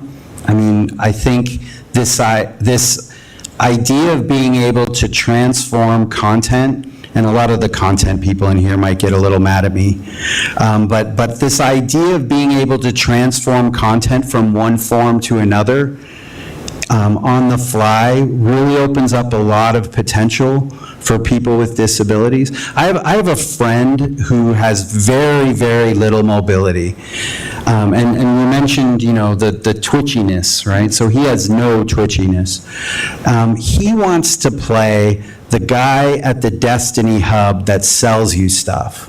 So what becomes really powerful in an age of AI is the idea of, like, I can play any NPC. Like, what is an NPC, right?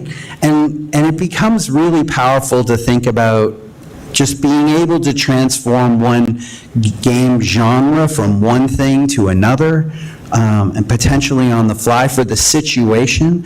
One of the big areas that I've always pushed, and I will tell you, have gotten very little progress on, is this idea of creating games that you can play while you drive. Okay, so work with me here for a minute. I get it's scary, but the idea, you can listen to music while you drive, you can read a book while you drive. What's the game that you can play without your eyes, with little attention, while you drive? And, you know, so if you can do that, you've created a game that can address people with no vision and can address people with, like, a lack of attention. So it opens it up to a lot more people to think about these situations. Yeah, I think that there's a lot of opportunity that AI opens up, and then we can really, you know, create, you know, we discussed the experiences for, like, women in rural areas, but I mean, now you can really do this kind of, like, very, very personal, very, very, like, specific experience for all of us, you know, so that's something that is really cool. But then one thing, and we're discussing that with Bryce, so one company that I'm very excited about is a startup in Estonia. So actually one of my Finnish friends started that. He's the guy who actually invented the swipe and the pinch that we all use on our smartphones. So he's like one of these, like, inventor people. But anyway, so he has using telehaptics, so basically, you know, like touch. He's created a solution that gives blind people sight. So the way it works is that we take camera input, we convert it in touch, so you have like a matrix on your forehead. So the way our brain works is that if you're blind, you know, or even, you know, like for us, you can wear this headset, and then, you know, it takes the camera input, converts it into touch, and you can see in the dark. Okay, you're not really seeing, but you're feeling. And our brain is like an amazing thing. So, you know, it takes like 30 seconds or a few minutes max, and you can see if you're a blind person. And then when you start thinking about the things that we can do, that we can convert like one sense, you know, sight, or you could be hearing, into touch, and then our brain understands how to convert that, you know, so that we can navigate in this room without seeing. You know, I can see your hand, so I can shake your hand. I mean, there are videos on the company website where, you know, there's a blind person, you know, blind from birth, and he first time ever sees his hand and starts to cry.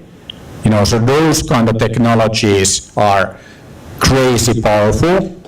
Yeah, you should check it out, but it's really like super cool. And then when you start thinking what that will enable going forward, you know, like new senses and all of that, and that's like the really cool stuff, and that will also, of course, as I said before, programmable platform. What will we see? Games. We already see games now. First time ever, blind people can throw a ball and catch it. For us, normal, we can do that, but if you never seen, you have never been able to do that, now you can. Amazing. Well, that's actually a very powerful visual, so that a blind person being able to see their own hand. Yeah. And thanks, I did not know about telehaptics. So, I had a rough idea because of that, remote kissing thing. But this is, of course, a different use case. Thank you. And what I really appreciated is, that you brought out the point that with AI, any NPC can become a real main character, and that's a fantastic thing, actually. So that leaves the door open to, I don't know, so many game spin-offs that will start happening. So if I remember playing Warcraft, so I can imagine now, every orc having his own game, and it'll be fantastic. So it's a wonderful future we're looking forward to. And before I open the floor up to the audience questions, I just wanted to share that in India we're always playing games while driving. So I don't know if you have been in an auto rickshaw or we should come with. Maybe I'll take you tomorrow. You are always playing games while driving. Yeah, I don't know how we do it, but we manage it. Yeah. So thank you very much. Thanks for the great session, and I have here I am. Yeah, sorry, please introduce yourself, right? Myself, Ajay Krishna. I'm founder and CEO at Forbidden Verse, where we are creating an NFT-backed comic universe that extends to metaverse gaming and animation. So I have two questions, one for Peter and as well as Mr. Johnson. So for Peter, I know you've seen a lot in this game development and the all. So where do you see we have come to a long journey, where from 8 bits to 120 GB games. So where do you see in the next 3 years, will the people put an XR set and forgot this world? Do you believe in that? And for Mr. Johnson, we see the consoles have developed a lot, and from a keyboard games to the controls to today, will you see where with just people's senses they can able to play in a game, the combination of both AI that can help us just giving the real time just looking at you, you can just looking your facial expressions can be evolved into that in coming years. What your call on these both questions? Thank you. Yeah, so I think that if you look at gaming and you look at technology, always at the Rovio, we're telling people that we're not like a technology company. We use technology to create amazing experiences for our fans, but it's never ever that, oh, there's this cool VR headset, let's make a game. I think that it's very, very common that people get carried away, with this, the latest buzzword and, technology, and then you start thinking that, what could we create, and we really want to use this technology, and most of the time, if you are led by the technology, the outcome, from a gaming perspective is maybe not so great. You really need to think about what kind of experience do you want to enable and create for your fans. And then you look at, okay, we need that, and you just use the technology. But and I think it's in any business, if you can start getting carried away by the technology, probably you're not going to be super successful. And if you take VR as an example, I don't remember how many years, this year is going to take off, this year is going to take off. It's never going to take off. Let's face it. Not in the way it's being done right now. And here I compare to billions of mobile devices, very few other devices. So of course you can create success in any like environment, but it depends on then like if you want to, like change the world or have a few hundred people. So I think that's again. So I would be careful with getting carried away by technology. That's something that happens all the time, and the results are typically not that amazing. So yeah, that's my part. Yeah, I agree with Peter. I will say, though, that I'm professionally carried away by technology in many ways, right? And I will preface that in that, an important part of our practice was people would always come up to me and they'd be like, near field communication, what does it do for the disabled? And I'm like, I don't know, right? And so it's weird to be led by technology, but at the same time, I think technology is evolving so fast. I've had to readjust my thinking and think of it not to be led by technology, but to like flow with the current, right? And to be open to that. But again, I agree that it can be a trap. But I also think that like when it comes to XR, there's tons of great XR content.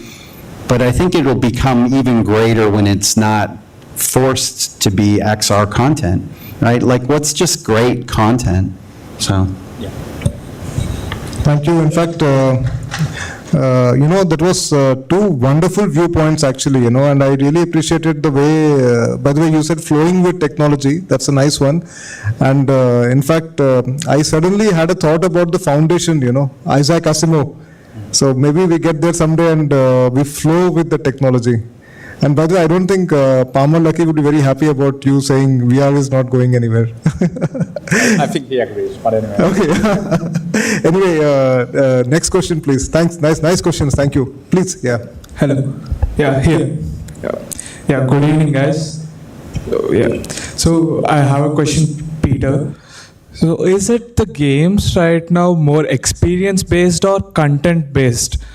Since the time I'm a kid right now, when I used to play games, Angry Birds, let's take example, it was more content-driven, story-based games. So when this AI coming into the picture, so is it dynamic storyline or still a fixated storyline in the coming ages? I think that it's both or like everything. So I don't think that there is like a right answer because you can create great experiences with like both approaches. And I think again it's you have to think about the experience you want to create. I mean, there are fantastic movies and they're like linear and you can't do anything about it, but it's still like great. And then there are games where there's like nothing linear about it and they can be great. So it's up to us to create those great experiences and not get like, okay, is it this or that. I don't think there is a right answer. You just need to make the great experience and that's it. I think, the fact that AI is, the best power of AI is transforming one form of content to another, and that every NPC gets their own game in the future. So I think games are actually going to evolve to a more non-linear fashion, actually. But I think also one thing there, if you look at AI, it's very easy, or it's getting easier and easier to create all kinds of things. But then most of us are not fans of all kinds of things. It's a little bit like this that, oh yeah, you can do anything, like what do you want? And then like, I don't know, so the thing here is that there's also a bit of a danger there that it devalues, like then there's, seeing that there's like 1,000 of those or 10,000, how many you want? 100,000. So I think that there's still need for, great designers, creators. That doesn't go away, but it just means that people will be able to do even greater things. But it's also that it doesn't mean that all of us will, all of a sudden, like be, the Mozarts or, like whatever, there's still like, it doesn't get totally democratic. That's my point. That it's still there's still a need for like all of us to do things, and there's need for talent and all of that. That AI, I don't think that AI will ever. And okay, it's always dangerous to say like ever, but I mean, if you listen to some of those like AI people out there, then it sounds like, oh yeah, AI is going to replace like everything. No, it's not. We're nowhere near. But of course, some of those guys need to say those things because, like valuations and things matter. So of course, you need to, do that, but let's not like buy into all the bullshit. Thank you. We have time for one last question. Actually, both of you, one after the other, and then we can, okay, thank you. Actually, Peter answered the question already. It was regarding AI, but I had a simple question apart from that. Peter, that's for you. Why do the pigs want the eggs of Angry Birds, the lore, when it was developed? And I played it. I was totally immersed in it. But I just want to know the creator point of view, since I have the chance. Why birds versus pigs? And why do pigs want to eat the eggs of the birds? Yeah, very, very, very good question. And this actually, I think that the question that I get the most is, why are the birds angry? and then, but the really cool thing there, and this is actually like a bit of a, like lesson in branding, and how I always done branding, that you have to, if you're a small startup, you have to make the brand work for you. So if you look at Angry Birds, first time you hear Angry Birds, yes, you will ask why. Why are the birds angry? And guess what? Then the brand is stuck in your head forever. So you always want your brand to create a reaction or ideally a question. So, if I take slush, why is slush called slush? Because the world is full of these wannabe Silicon Valley events. And you invite a few people from Silicon Valley and they'll give a talk and they'll tell you important things like fail fast and blah, blah, blah, yada, yada, all of that kind of stuff, break things and, whatever. And then they leave and nothing happens. But then with Slush, we decided we organize Slush in November. So when you come to Helsinki in November, it's cold, it's dark, and there is slush on the ground. So it's not the Silicon Valley, it's better. It's much, much better because it's different. Okay, it's different because we put young people in charge. So the biggest and best startup event is organized by young people. So this is what makes it different. And that's why we won and why it became the biggest and best, because we didn't do what everybody else was doing. We did something different. So also like then, if you look at Angry Birds, the brand is different. I mean, now of course everybody knows Angry Birds and it's, like normal, but it's kind of like a unique combination of words, angry and birds. Like what and why is the question.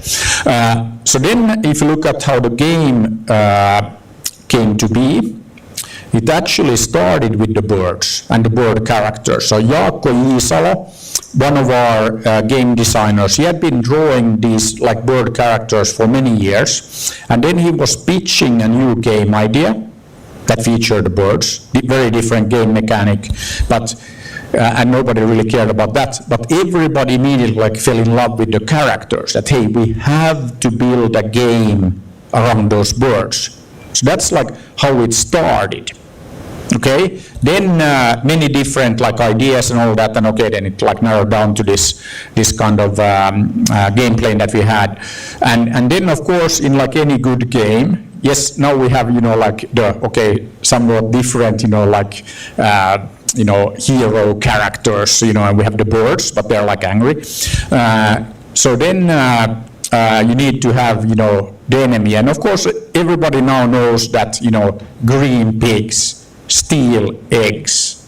That's like how the world works. So it's very simple that you have birds, eggs, pigs stealing eggs, angry birds. That's the story.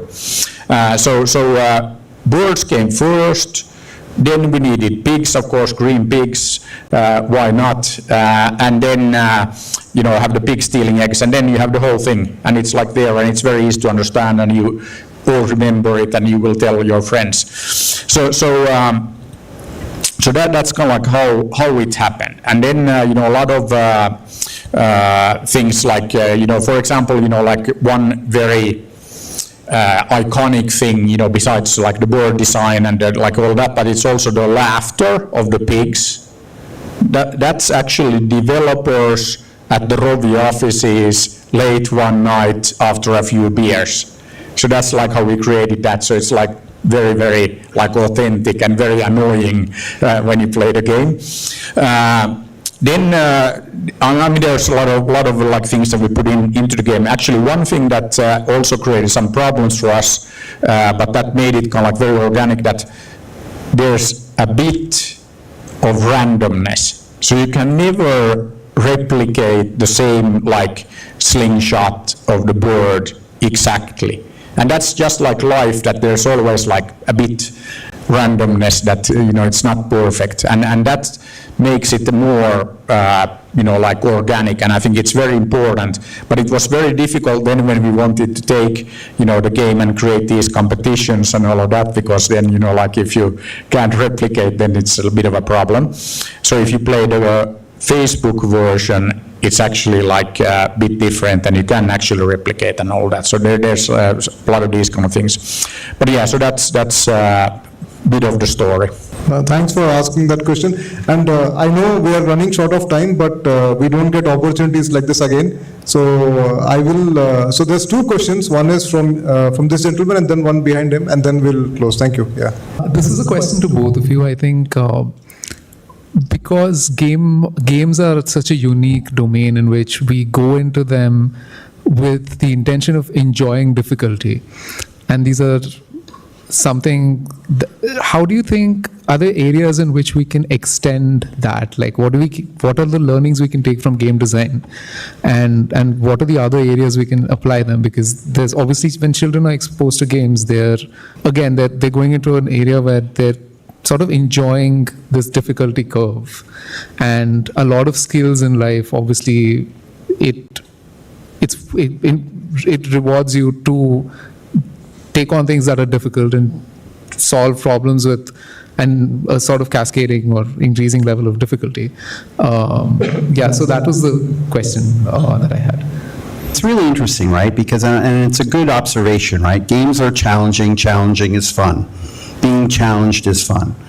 So, when it comes to my work in accessibility, we often talk about barriers and facilitators, and we talk about eliminating barriers and things like that.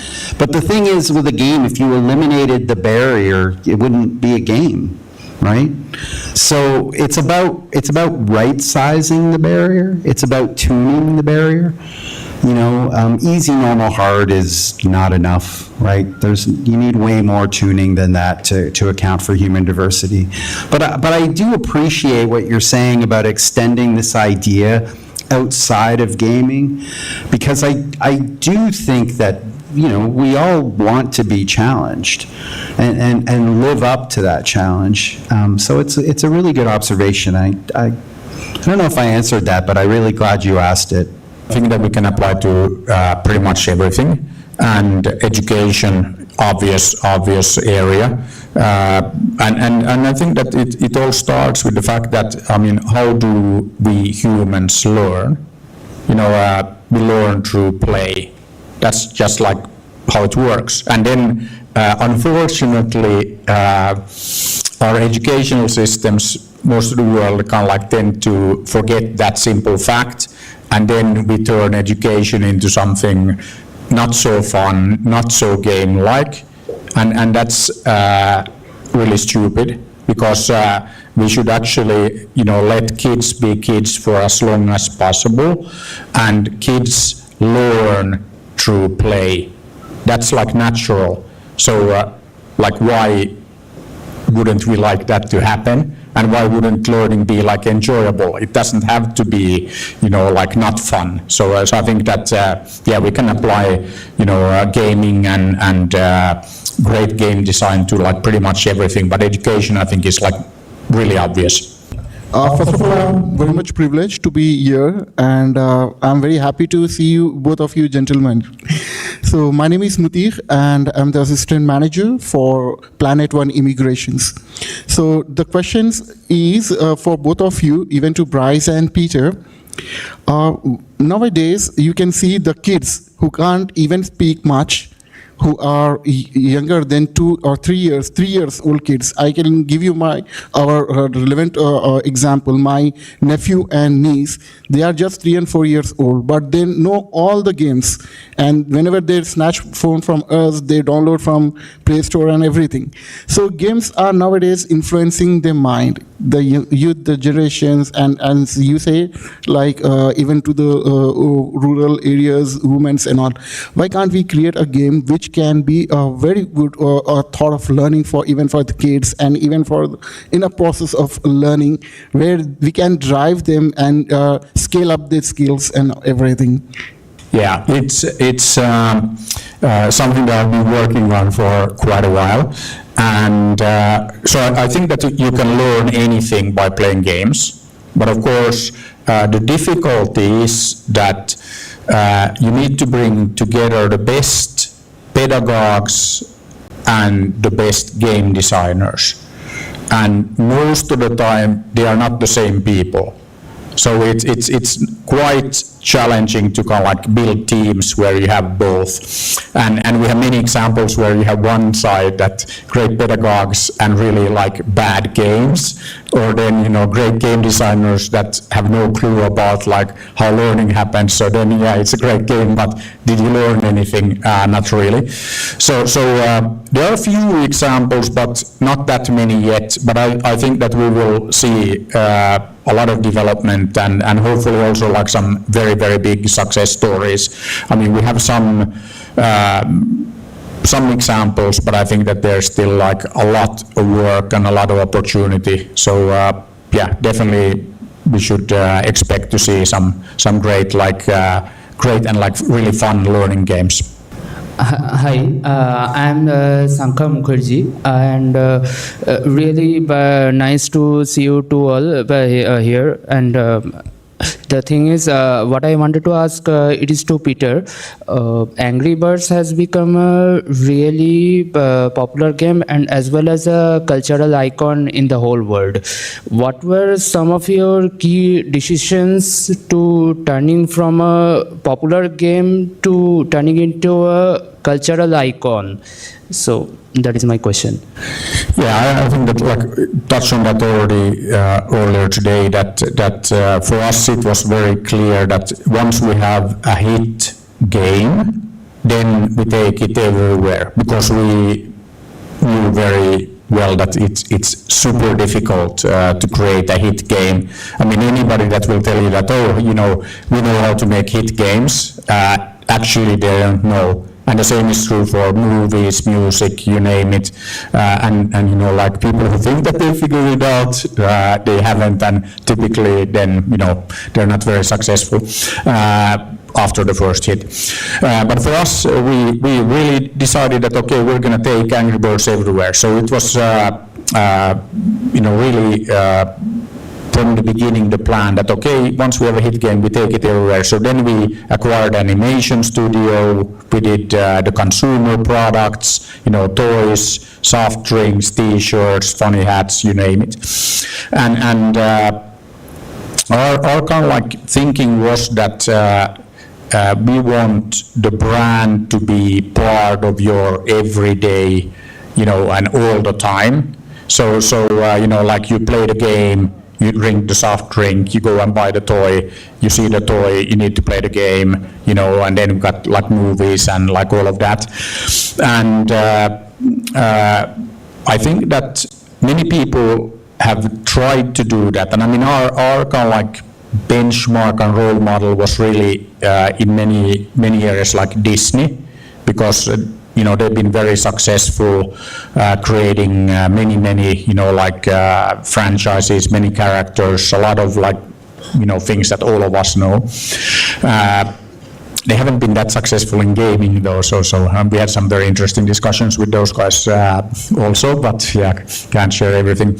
But I think that it was really like at the core of our thinking that it's all about the brand, and then it's all about making sure that the brand is like always there.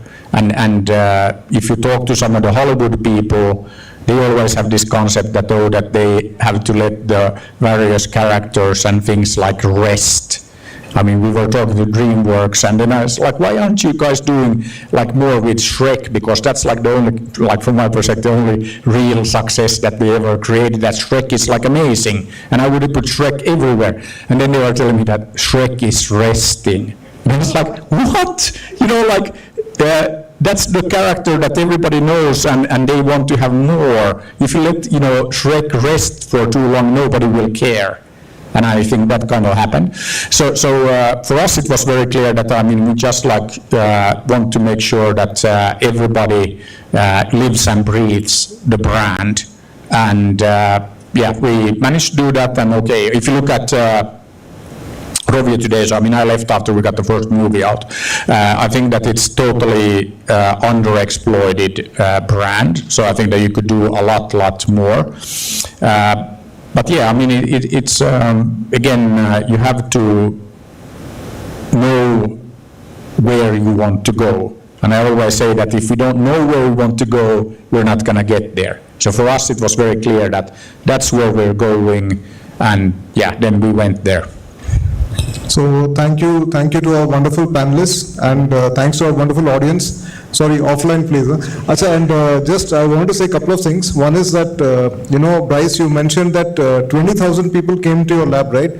So at T-Works, we would like to work with you to make that 200,000 people here. So we'll discuss about that. And of course, Peter, welcome to the AI capital of India. So I hope that we work a lot more with education innovation as we have discussed.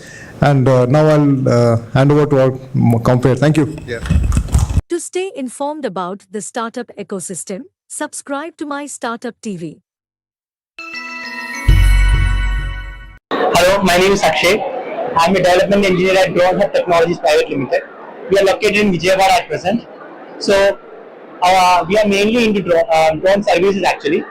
At present we have already serviced like 3,000 acres of agricultural land, drone spraying services actually. We are also into R&D of drones, mainly delivery drones and agricultural drones actually. So at present, what our unique selling point is that we are developing agricultural drone for a European customer, in which the drone is able to deliver multiple amount of packages in a single mission itself.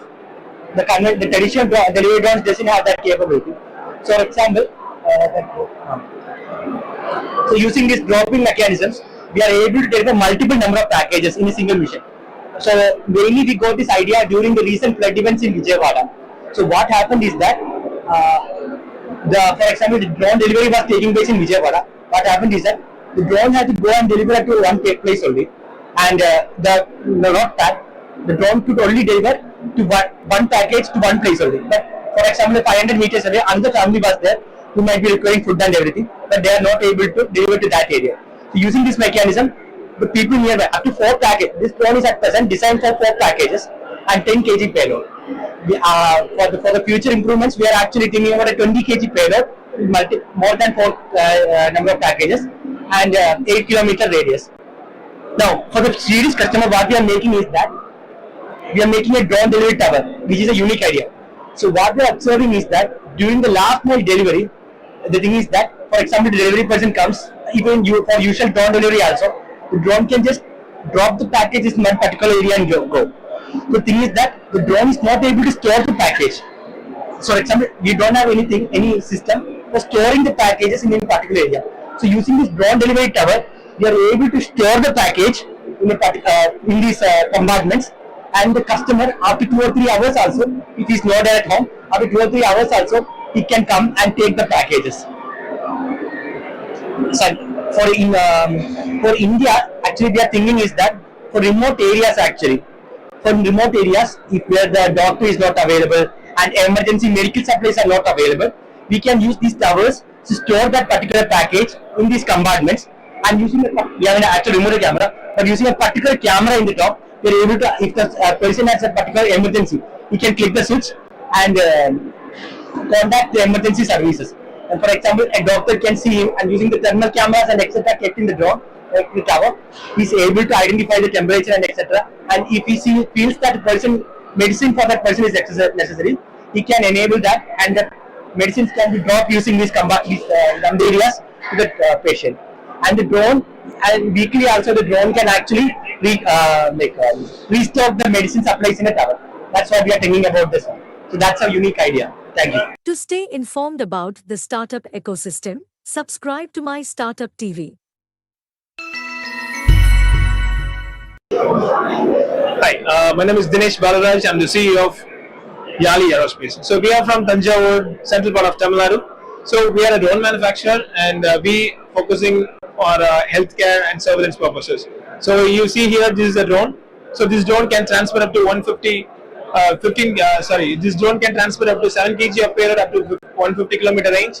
And not only the drone, we also have a docking station. That is the important part, because for example, when you have an organ demand in some other place from here, for let's say like 300 kilometers range, so we can easily transfer that organ from place to place by using this docking station. If you see in this video, you can see how this docking station helps, because the drone automatically charges the battery inside and stores inside. So when there is a demand, it opens the box and the drone takes off from the box.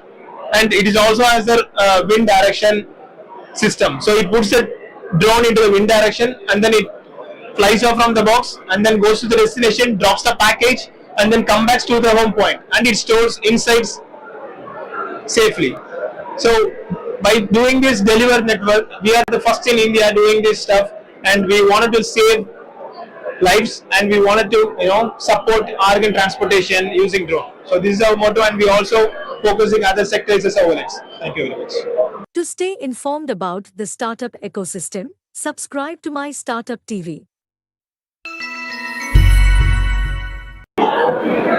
నమస్తే అండి, నా పేరు ప్రదీప్. నేను Thanos technologies అనే సంస్థకి co-founder and CEO. 2016లో మా సంస్థ స్థాపించడం జరిగింది. గత 8 సంవత్సరాల్లో మేము ఇండియాలో హైదరాబాద్లో మొట్టమొదటి అగ్రికల్చర్ డ్రోన్ కంపెనీగా స్థాపించడం జరిగింది. 8 సంవత్సరాల్లో మేము వివిధ రకాలైన డ్రోన్స్ డిజైన్ చేసి తయారు చేస్తున్నాం. ఇండియాలో ఉన్న ఇండిజినస్ డ్రోన్ మ్యానుఫ్యాక్చరర్స్ లో మేము ఒకరం. అంటే ఇక్కడే లోకల్ గా డ్రోన్స్ అనేవి డిజైన్ చేసి మా అసెంబ్లీ ప్రాసెస్ త్రూ హైయెస్ట్ క్వాలిటీతో పాటు టైప్ సర్టిఫైడ్ డ్రోన్స్ అనేది తయారు చేయడం జరుగుతుంది. అగ్రికల్చర్ డ్రోన్స్ వచ్చేసి మా మెయిన్ ప్రోడక్ట్. అగ్రికల్చర్ డ్రోన్స్ లో 10 లీటర్ల కెపాసిటీవి 2 సర్టిఫైడ్ డ్రోన్స్ ఉన్నాయి. యాజ్ ఆన్ డేట్ 2023లో సర్టిఫై చేయించుకోవడం జరిగింది. ప్రెసెంట్ ఈ రోజున మనకి సుమారు 300 డ్రోన్లు ఇండియాలో 9 రాష్ట్రాల్లో వాడకంలో ఉన్నాయి. మా సర్వీస్ సెంటర్స్ కూడా 7 రాష్ట్రాల్లో ప్రస్తుతం ఉన్నాయి. మనకి 50 మందికి పైగా కంపెనీ సైజ్ అనేది ఉంది. అండ్ హైదరాబాద్ హెడ్ క్వార్టర్స్ మనకి 10,000 SFT స్థలంలో మ్యానుఫ్యాక్చరింగ్ కెపాసిటీ, సంవత్సరానికి 3,000 డ్రోన్లు తయారు చేసే కెపాసిటీ అనేది ఉంది. నెలకి 250 డ్రోన్లు తయారు చేయొచ్చు. మా ప్రోడక్ట్ లో మెయిన్ డిఫరెన్స్ అంటే ఇండియాలో ఉన్న డిఫరెంట్ అగ్రి డ్రోన్స్ లో మా దానికి వాళ్ళదానికి డిఫరెన్స్ వచ్చేసి మీకు ఇది లోకల్ గా తయారు చేయడం వల్ల మాకు ప్రోడక్ట్ క్వాలిటీ అనే దాని మీద కంట్రోల్ అనేది ఉంటుంది. బ్యాటరీస్ అనేది ఇన్ హౌస్ డిజైన్ చేసి తయారు చేసుకుంటున్నాము. హైయెస్ట్ ఫ్లైట్ టైం ఇండస్ట్రీలో అంటే 20 నిమిషాలు పైగా 22-23 నిమిషాలు 3 నుంచి 4 ఎకరాలు ఒక సింగిల్ ఛార్జ్ చేయడం అనేది మొట్టమొదటి ఇండియాలో మా డ్రోన్ కే సాధ్యమైంది. ఇంకా కొత్త టెక్నాలజీస్ ఇంక్లూడ్ చేసి obstructive avoidance, GPS based accurate navigation కానీ రకరకాల న్యూ టెక్నాలజీస్ కూడా తయారు చేస్తున్నాం. త్వరలోనే డిఫెన్స్ లో కూడా కొత్త రకమైన ప్రోడక్ట్స్ కానీ సర్వేలెన్స్ డ్రోన్స్ కూడా లాంచ్ చేసే ప్రాసెస్ లో ఉన్నాం. Thank you. To stay informed about the startup ecosystem, subscribe to MyStartupTV.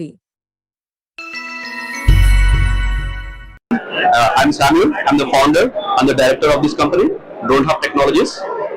We are established in 2023 in Vijayawada, and we are now bringing a very unique product that India has seen.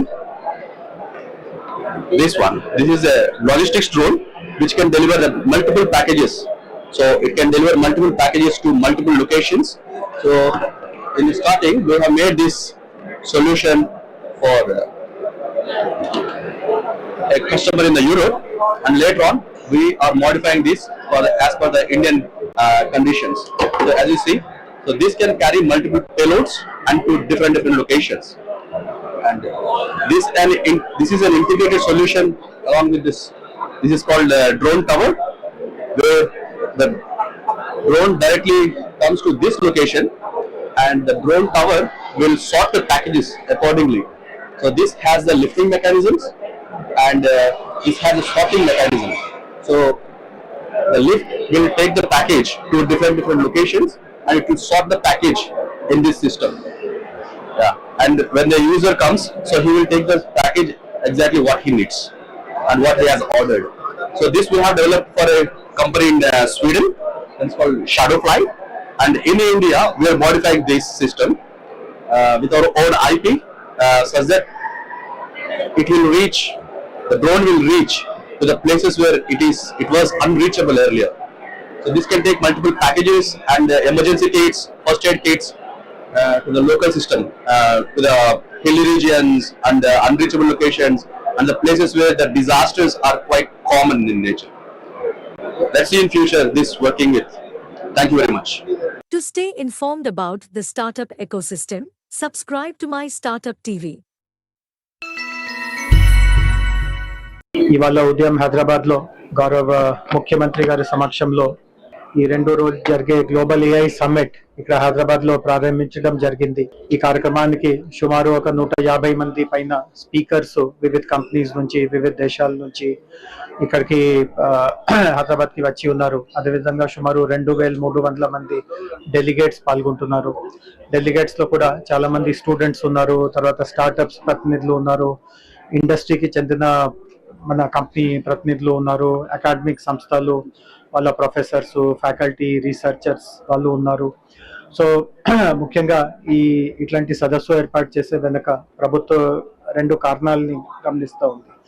ఒకటి ఏముంది అంటే ఏఐలో ఈరోజు ప్రపంచంలో కూడా చాలా activities జరుగుతూ ఉన్నాయి.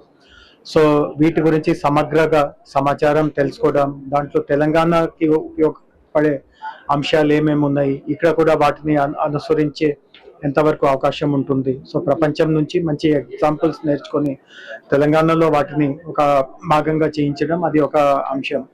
రెండవది, గత ఒక 2-3 మాసాల నుంచి మేము కూడా ఒక ఏఐ రోడ్ మ్యాప్ అనే ఒక ప్రణాళిక సిద్ధం చేస్తున్నాము. అంటే మీరు గమనించి ఉంటారు, ముఖ్యమంత్రి గారు కూడా ఉదయం ఒక కార్యదీపిక విడుదల చేశారు. సో దాంట్లో ఏఐ రోడ్ మ్యాప్ ఉంది.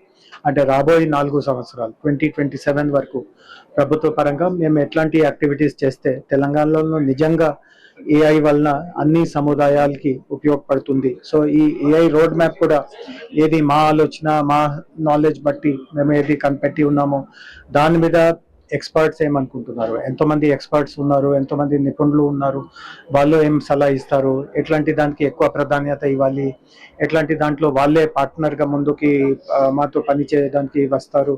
సో వీటన్నిటి మీద కూడా వాళ్ళ నుంచి అభిప్రాయం సేకరించడం ఇట్లాంటి జరుగుతూ ఉంటుంది. సో ఇప్పుడు ఒక హాఫ్ డే కార్యక్రమం పూర్తి అయింది 2 రోజు జరిగే కార్యక్రమంలో. అండ్ ఇప్పటి వరకు నేను ఎవరితో కలిసిన ఎంతోమంది స్పీకర్స్తో నేను మాట్లాడాను, డెలిగేట్స్తో మాట్లాడాను. అందరిలో చాలా చాలా సంతృప్తి ఉంది దట్ ప్రభుత్వం ఇట్లాంటి చాలా కీలక సదస్సు హైదరాబాద్లో ఏర్పాటు చేసి వాళ్ళందరినీ దీంట్లో ఒక భాగస్వామ్య అయ్యడానికి. To stay informed about the startup ecosystem, subscribe to My Startup TV.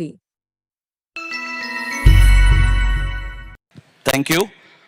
I'm very glad to announce the hackathon which was conducted for the last 36 hours called Math Hack 2. By far this has been the largest hackathon that has ever been conducted in India, with more than 10,000 registrations flowing in. And we finally shortlisted about 40 teams, about 150 participants because of the physical space constraints. And then of course we also had a parallel online hackathon going on. Very glad to say that this was a hackathon conducted by Government of Telangana under the aegis of Global AI Summit, by MATH, which is Machine Learning and Artificial Intelligence Technology Hub, a joint venture COE by DST, Department of Science and Technology, and T-Hub, which is an entity of Government of Telangana.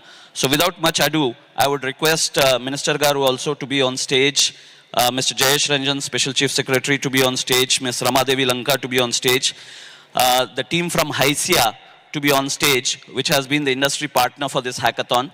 The hackathon partner for this event was Idea Labs, and the platform that was used was an AI-based platform called talentfarm.ai. So I would request everyone to join on the stage. And we have 3 winning teams here today. So we would call those winning teams here so that they are felicitated by by Minister Garu.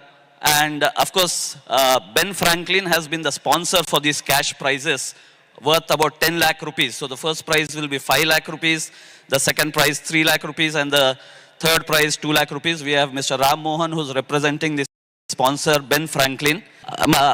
May I request Mr. MSR also to come on stage representing T-Hub. So this has been a wonderful event, sir, with about 36 hours of non-stop hacking. So with now I'd invite the second runner-up first. And interestingly, they are students of second year of engineering from Gitanjali Engineering College. So may I invite the team, second runner-up. They've built a solution called Soul Support, which actually is a AI-based chatbot which helps for upkeep of mental wellness. So when people are in depression, and now we see a lot of young people also sometimes get stress and mental depression, and they have an AI-based system where you can connect with people, you can connect with systems and get advice as to what can be the steps, how to manage the situation. They're also creating a metaverse of sorts where they can have some kind of entertainment and gaming which can be associated to help them get over that. May I request you to come in front and hand over this symbolic fruit check, and of course we have a check ready for all of them. Can we have a round of applause for these young students?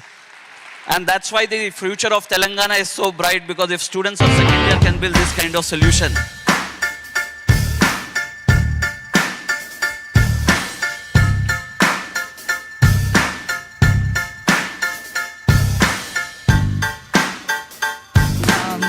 Hello everyone. So we are Team Soul Support, and the vision behind our team was so everyone can have access to the mental health support system that everyone needs. So our base agenda was that mental health should be free and available to everyone. So we wanted to have free therapy for everyone. We are from Gitanjali College of Engineering and Technology, and we just completed our first year. And this is our first hackathon, so we're really happy that we have come to the stage. So thank you. The first runner-up is Salubrity Healthcare. May I request the team, Salubrity, to come on the stage. And by the time they come here, sir, I also want to inform you that more than 100 mentors participated all through these 36 hours. And HYSIA gave a great support in terms of providing the mentors. So I think we had a wonderful mentor network which was supporting all through. Salubrity Healthcare or Hair Care actually works on an AI solution for hair growth or hair regrowth. I would probably ask the team here on stage.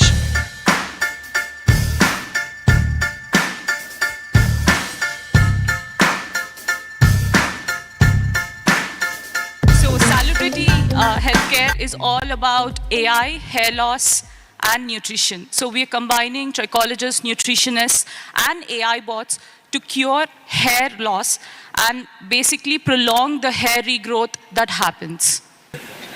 And with this, I think we have the last team, the team which has won this hackathon, a cash prize of 5 lakh rupees sponsored by Ben Franklin. May I invite the team Flatmates on stage?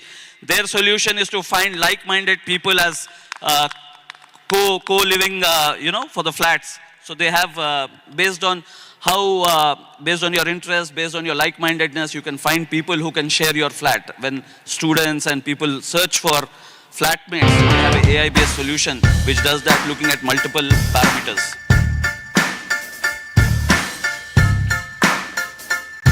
Hey everyone, this is Nitin. I am from IIT Kanpur, graduated in 22, and I am working in Sprinkler. So we all formed as a friends group and started working on this. And yeah, we finally won it, and we are very excited that it's all happening in Hyderabad. I am, from my childhood, I'm a big fan of Hyderabad as a city. Mostly on, finding flatmates or rooms based on your preferences. So right now, all the Gen Z and the next generation wanted their preferences to be upfront. Like they wanted someone who is staying with you.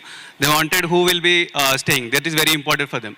So based on your profile, we will curate list of people whom you can contact and discuss what you wanted to do. Like let's say take a flat or take a room. That's what we are building, leveraging AI technology to match the users and cluster them based on the preferences that they give.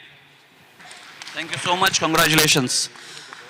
Once again, I would like to thank the sponsors, Ben Franklin, the team of Math for organizing this hackathon, Idea Labs, TalentFarm.ai, Hysia. To stay informed about the startup ecosystem, subscribe to My Startup TV.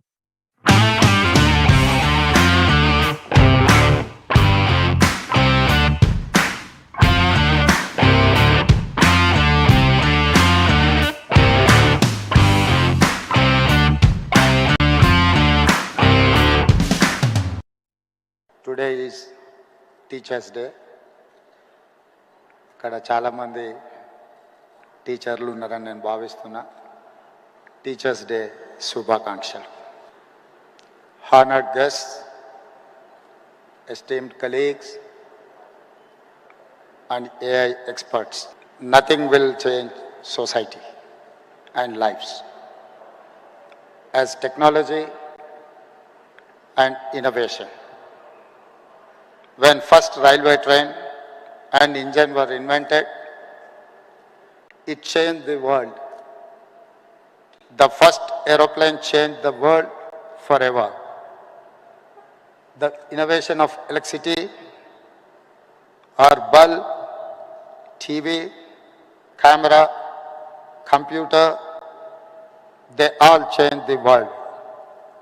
Today, a greatest of technology innovation is here, artificial intelligence. When any new technology comes, it brings both hope and fear. Hope of how it will make our lives better and fear of disruption of jobs. If we think of India's future, no city is as perfectly ready for a revolution as Hyderabad. In our city, we not only embrace future, but we also create it. Our commitment to artificial intelligence is not now. We have already taken big steps for AI. We want to lay a strong foundation for our future. Telangana AI Mission or TAIM in partnership with NASCOM will help us implement AI framework in Telangana. We will continue to bring government and industry experts together to drive innovation. The AI Summit today in Hyderabad is our declaration. We are ready for AI. We will create AI's future and set standards. I welcome all of you to the city of the future. Let us all come together and script a great new future. To stay informed about the startup ecosystem, subscribe to My Startup TV.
To stay informed about the startup ecosystem, subscribe to MyStartupTV.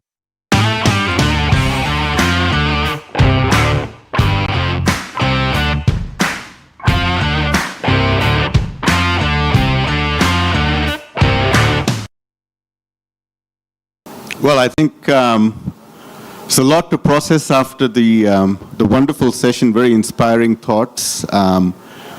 So I kind of feel like I want to continue on the theme of healthcare and health tech innovation, but I have a job to do. I was given a topic to talk on, so I'll stick to that. But thank you again for this opportunity, and thank you for a wonderful first half today. So, how many here, let me ask a question. Have you ever had an idea that keeps you awake at night? One that's excited you, it scared you, but also maybe made you feel like it's a bit impossible. Is there anyone here who's had that idea? Yeah, I'm sure if you're an entrepreneur, you would have had that. I had that the first time when I was 23 years old. And I'm going to quote one of my favorite quotes from Bruce McLaren, and he said, it would be a waste of life to do nothing with one's ability. For I feel life is measured in achievement, not in years alone. Could I request somebody to close that door, please? Thank you. How many here know who Bruce McLaren is? Anyone? Okay, one person. How many here like cars? How many here know about McLaren cars? Well, Bruce McLaren was the founder of McLaren, the youngest ever winner of the F1 Grand Prix at the age of 22. By the time he passed away testing his, at that time, the fastest race car, at the age of 32, he had already built the world's fastest automotive company, McLaren. So, I think there's a lot of inspiration to take from people. I will share a little bit about my personal journey. That's what I was asked to share. I want to talk a little bit about my learnings through the process, my simple rules, and possibly also share my thoughts on the future of entrepreneurship. So let me start with my personal journey. I actually come from a medical family. So my parents, my father is an orthopedic surgeon, a PhD, and is someone who has carved his own path because he came from a very successful business family but chose not to go in business but to serve in medicine. He met my mother in medical school where my mother was the youngest medical student in the state of Jammu and Kashmir. They actually had to change the law because she had topped the state board. She was 15 when she went to medical school. And she met my dad when they were in medical school. She also had a PhD and was the first woman to do a PhD in anesthesia from India. So when I told my parents that, look, I don't think I want to pursue medicine, and I didn't really have an idea that, in those days, entrepreneur wasn't really a term that was used that often, but I said, hey, I want to do something of my own. That's the term we used at that time. And for me, what worked was, what my father said to me was, he said, you know what, be limitless, go chase your dreams. But just promise me one thing, whatever you do, always do the right thing. And I think that's the ethos I've lived by, and I think it's helped me tremendously. Entrepreneurship, as we often have seen, everyone will agree, all the entrepreneurs say it's a pursuit of a dream. It's often correlated with being very cool. How many people here think entrepreneurship is cool? I will tell you, there are many moments that I don't feel it's cool. Yeah, there are many things about entrepreneurship that we don't talk about. The struggle, the uncertainty, the emotional turmoil, dealing with failures. But you know what? All of those are character building exercises. All of those actually help you become a better human being, a better leader, and in most cases, hopefully find the pathway to overcome your failures to get success. So when I founded my first startup, I was 23, my first tech startup, it did reasonably well. I raised a few rounds of funding. This was in the late 90s, and I did manage an exit, but it wasn't all that I dreamt of. Because as I went through capital raise, I realized the one thing I wasn't very good at was actually figuring out how do you actually keep control of your own company? How do you actually manage money? Because I think one of my shortcomings, I realized much later, was I didn't really understand P&Ls. I had no idea how to read a balance sheet. You know, when they'd put a balance sheet in front of me to sign, I would pretend like I understood it, but I really didn't. I would have to call my CPA friends and ask them, can you explain to me what this means? Can I sign this? And is it legal? They would say, yes, it's fine. And I would sign it. And that didn't help. And by the time we had generated cash, our investors forced us to acquire a predictive analytics company very ahead of his time. It was a mad scientist who was the founder, and much to my dismay, it tanked. I also tinkered with an idea generated through my own personal challenges that I saw. And I got married when I was 25, and when I got married, I realized that for overseas Indians, there was a lot to get done when you had to get married in India, because you had a short window and you had to organize a lot in a week. And so I thought of creating a website. In those days, for some of you, I mean, a lot of you are too young to know what that term means, but I think some of you will understand the term Application Service Provider, ASP. Does anyone remember what an ASP was? This was pre-SaaS days. This was before you had marketplaces. And I built a platform, as corny a name as it can be, shadivivah.com. But it was not a matrimonial site. It was a marketplace to connect service providers with consumers like myself. And then guess what? We launched, we put a lot of money in marketing, and then the .com bust happened. And the first thing I did was I said, well, sometimes that's one of the learnings you get as an entrepreneur. Sometimes you have to know when it's the right time to pack up. So I packed that up.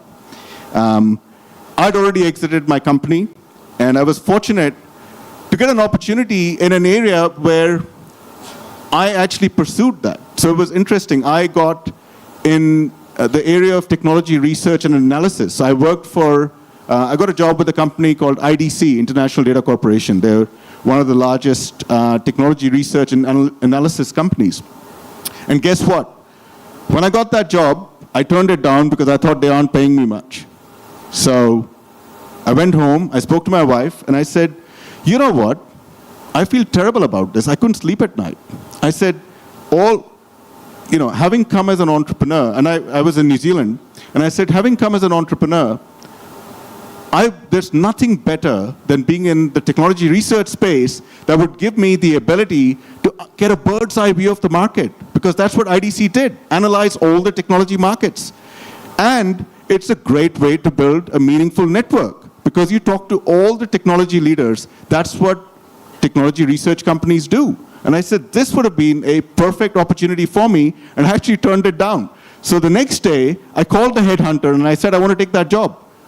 And she said, okay, let me speak to the hiring manager, and I'll come back to you. She spoke to the hiring manager. She said, he would like to understand your reasons. And I went and met him, and I said exactly the same thing. I said, look, I've got out of my startup. I'm starting a corporate career. This is an opportunity for me to learn about the industry, build the network.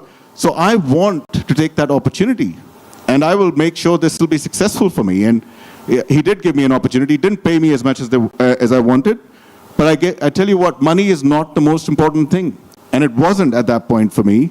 But it has helped. That investment has helped me tremendously. So fast track a couple of years, I became the managing director for the business in New Zealand.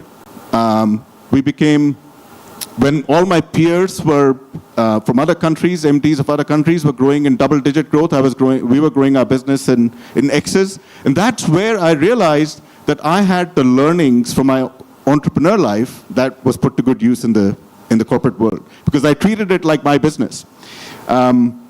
And I moved to Asia during the global financial crisis from a market like New Zealand to run all of Asia Pacific, because our chairman felt I was the right leader to navigate the business through the global financial crisis. And from there on, I've never looked back. Few years, great years with IDC in Singapore, and I realized it gave me this exposure to all of these emerging markets. And I realized, though, that in the early 2010s, the market was starting to change. With the advent of public cloud, with AWS, the whole technology ecosystem was changing. All the big legacy players were getting either dismembered or they were losing their market opportunity. And you had this emergence of emerging tech companies that were coming up and growing at very, very rapid rates. And I realized, I saw an opportunity that the legacy traditional research firms like IDC, Gartner, Forrester were unable to deal with the opportunity to serve this new evolving market landscape. And that's when I thought, there's got to be a better way of doing this. There has got to be a better way. There's got to be a way that leverages technology to enable that. And that's how I started Ecosystem.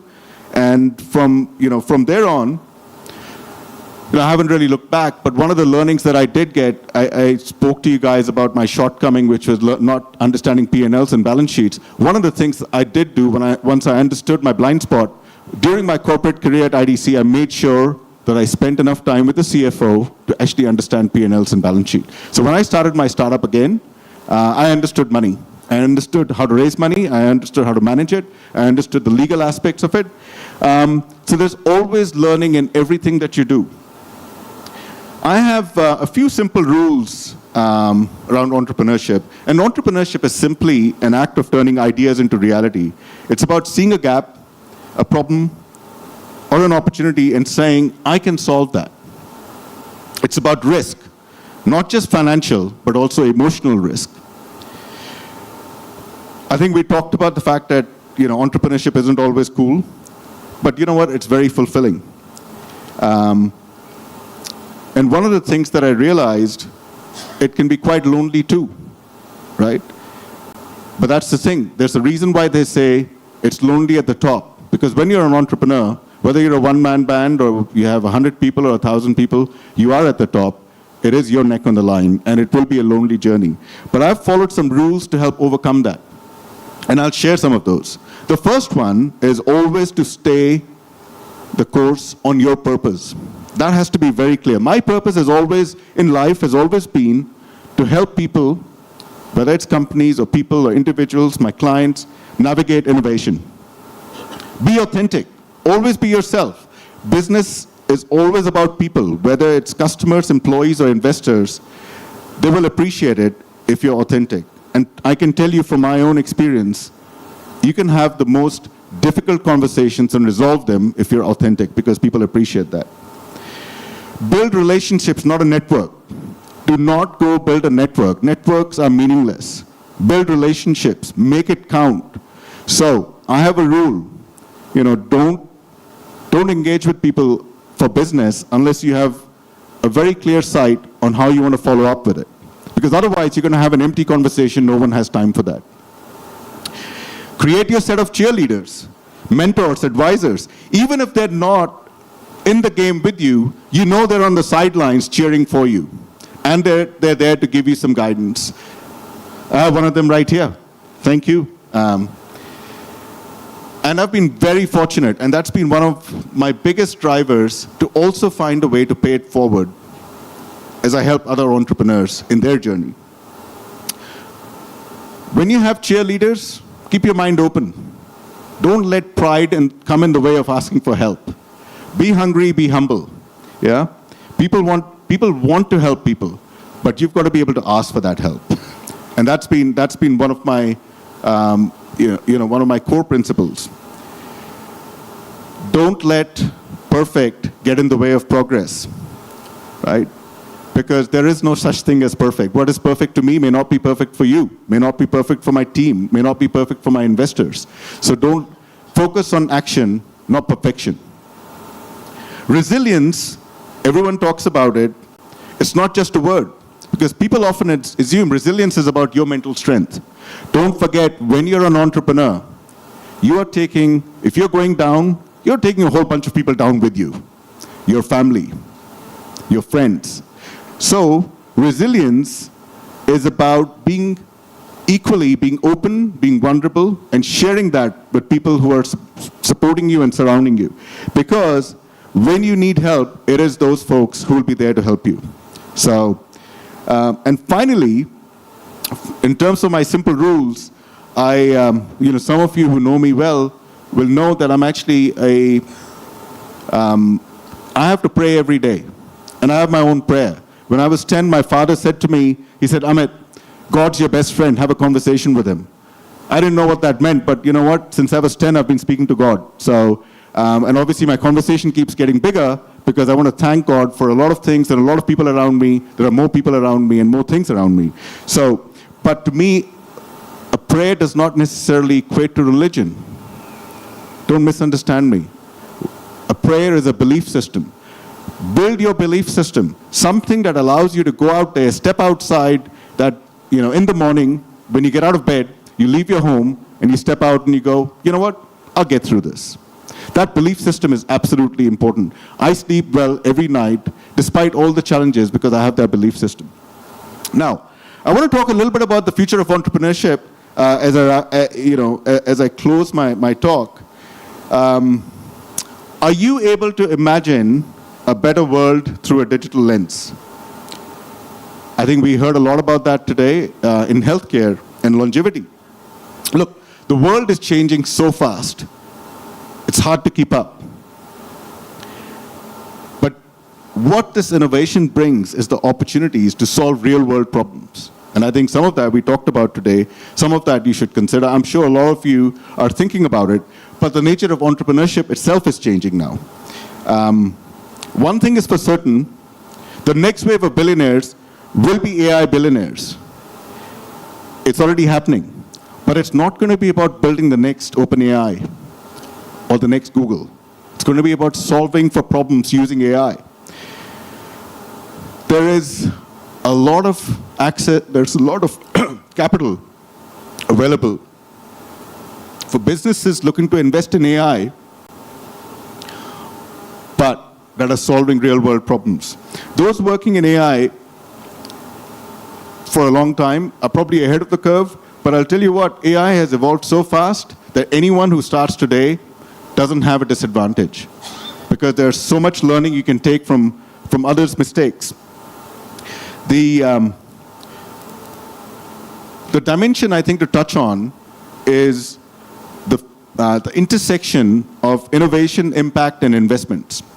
Innovation for impact and the investments that are available for it.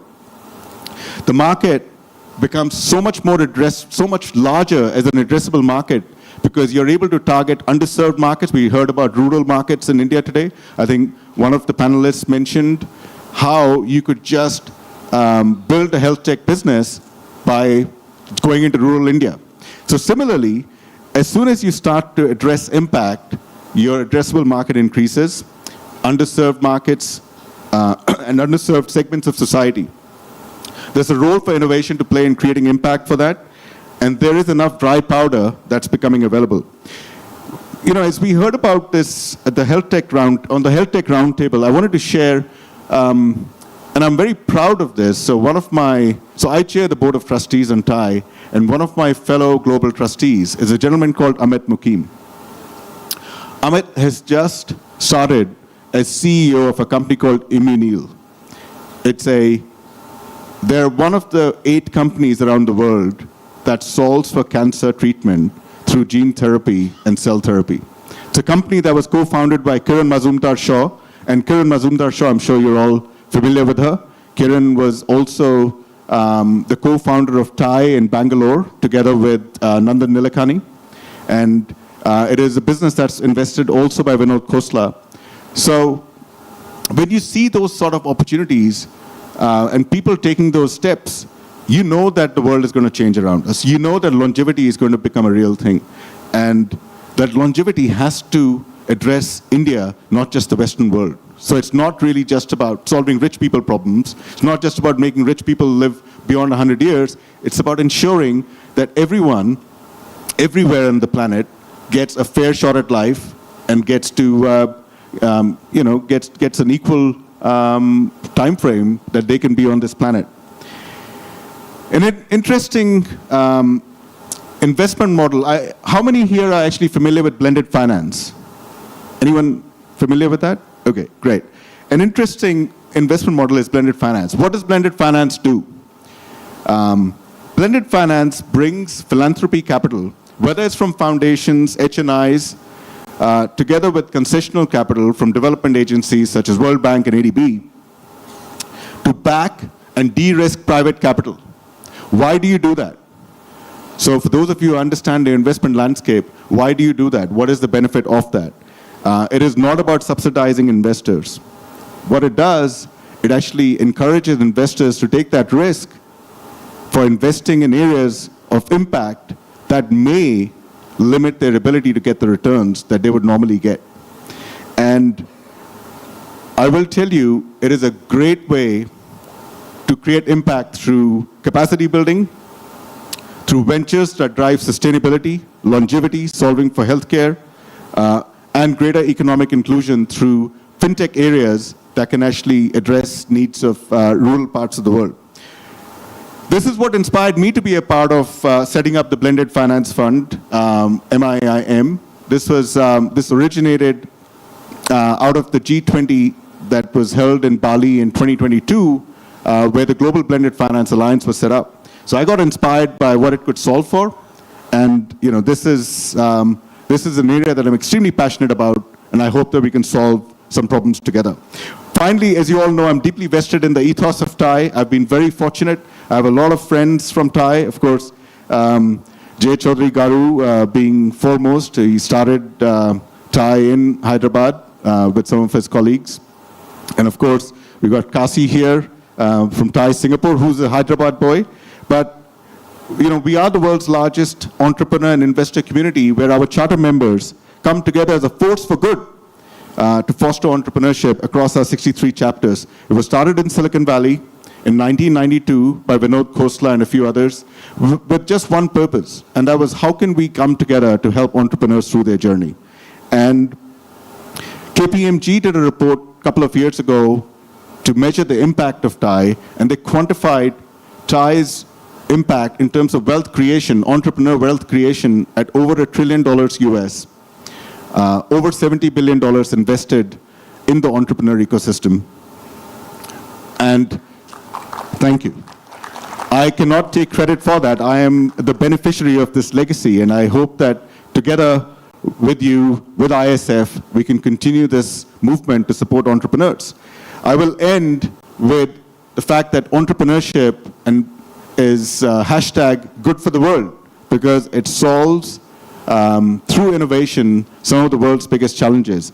So let's make sure that whatever field we're in, let's try and see how we can apply our minds, even if you're not an entrepreneur. Support entrepreneurs, support the innovation, support the journey. Whether you're in academia, there's a lot that can be taken from that.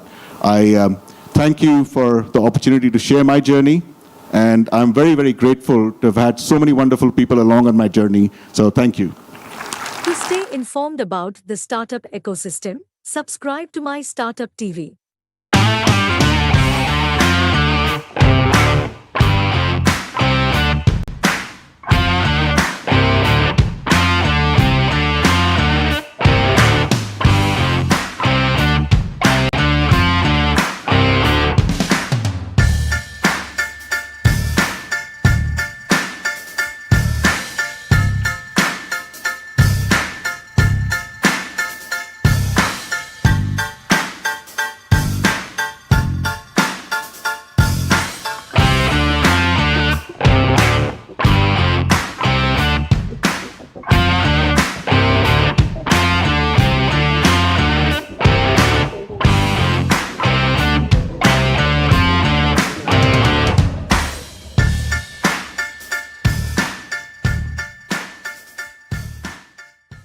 One of the very senior people from Amazon was chatting with me. I said, you people are doing all these new things in AI, etc., etc. What's your problem? Single biggest problem is, how do we ensure that the young people who are coming up are capable of understanding all of this? And I said, I'm going there in the afternoon and I'll ask that question too. So we'll find an answer for you. So, we have about an hour, and unlike the previous session where they didn't have, resources, I have a wealth of resources to start with. So what I'm going to do is to try and break this up into roughly 3 to 4 segments. I first want to start by asking ourselves, we are talking about unicorns, but what is actually happening?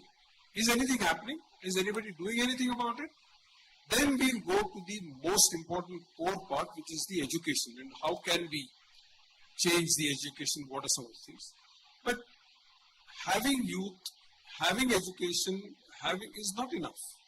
This is an enormous support ecosystem that is required, and we also have some excellent technology and capability talent here, so we'll use that. So that's how we'll start. What I'm going to do is I'm going to start with Vamsi, who has come all the way from the US, and ask him that as a parent, how do you get kids involved into making sure that they actually follow? At one time, all that kids did was, how do I get into Harvard, and therefore how do I do Bharatanatyam and things like that. What do we do now? Basically, I thought of doing the other way around, but he's actually my son. Let me give a quick intro of him and then I'll talk. So back in 2019, I think 2018, he came to me and he said that he wants to start his own initiative and he wants to be a founder for his own initiative. I asked him I think he's like 9 years old at that time. So I asked him why did you ask me that question? So he saw my name as a founder for my own initiative and he asked me that question. So I told him that you are too young to actually think about all this and probably will revisit this idea when you are 15, 16 or something. So he was persistent. He's continuously asking me the same question. He's pushing me. One day he came to me and he asked me what are you doing with your used batteries? We all get used batteries, right? So I told him that I'm just throwing in the trash. He showed me an article where in California there was one lithium-ion battery caused a big damage and the whole recycling plant got burnt. So he showed me that one battery is causing this big issue and since you are throwing your used batteries in the trash, it is not good actually. So I told him that very good initiative that you are actually thinking. So before even doing that, I asked him to actually talk to few of his friends, and I also took about 20 different friends of mine. So he spoke to all of them. Everyone said that they are not doing anything. So I ended up saying that you can go ahead and you can start, and now tell me what you want me, where do you want me to help? So he said that I want a quick flyer where he can actually go and educate people. He started that way, and for the past 5 years, he now have a team of 850 kids in US. All these kids are actually spreading awareness in their local schools, collecting the batteries. And over the past 5 years, they have recycled over 550,000, which is 5.5 lakhs used batteries. And they have educated over 38 million people about the importance of used batteries. So it became a big initiative. The other kid, I have my younger one as well. By seeing him, she was 9 years old. End of last year, she came to me and said that, Dad, you are only helping Nihal, but you are not doing anything to me. So I said, I'll definitely help you. Why would I not help you? But you tell me, what do you want to do? So she said that, okay, let me think and let me come back to you. And within 2 days, she came to me and she asked another question. She said that whenever you are going for a shower, do you immediately start taking shower, or are you waiting for 1 to 2 minutes for the hot water to come? So I told, definitely I'll wait for 1 to 2 minutes for the hot water to come, because I don't want to, especially in US, every single person will actually wait for that hot water, 1 to 2 minutes. So she said that, she showed me the stats that there are millions and millions of people in the world who don't have access to water, and we are actually wasting that 20,000 gallons of water just for nothing, just for waiting for hot water. I immediately got connected again. So I said, okay, what is the solution? So basically she said that probably we have to have an instant water heater in the shower where the water will actually become instantly hot. I initially liked the idea, and we have actually asked a few of the companies here in India to actually develop a prototype. They came up with the prototype as well. But then again, I was hesitant, because obviously you are linking electricity with water. So I was a little hesitant, and I said that probably this will not work out. And then I actually helped her research more, and we found a thing called recirculation pump. So what that recirculation pump do is it will actually extract the hot, the cold water when the water in the hot pipe. There are two types of pipes in your house: hot water pipe and cold water pipe. So when the water in the hot water pipe becomes cold, it will actually extract the water. So I told her that this is definitely something doable, and we searched for the cost. So it is costing about $250. That's it. And when you are spending $1 million and $2 million for a house in US, $250 is nothing. Including installation, probably it will cost $500. So now she has a team of 40 kids within a span of 9 months.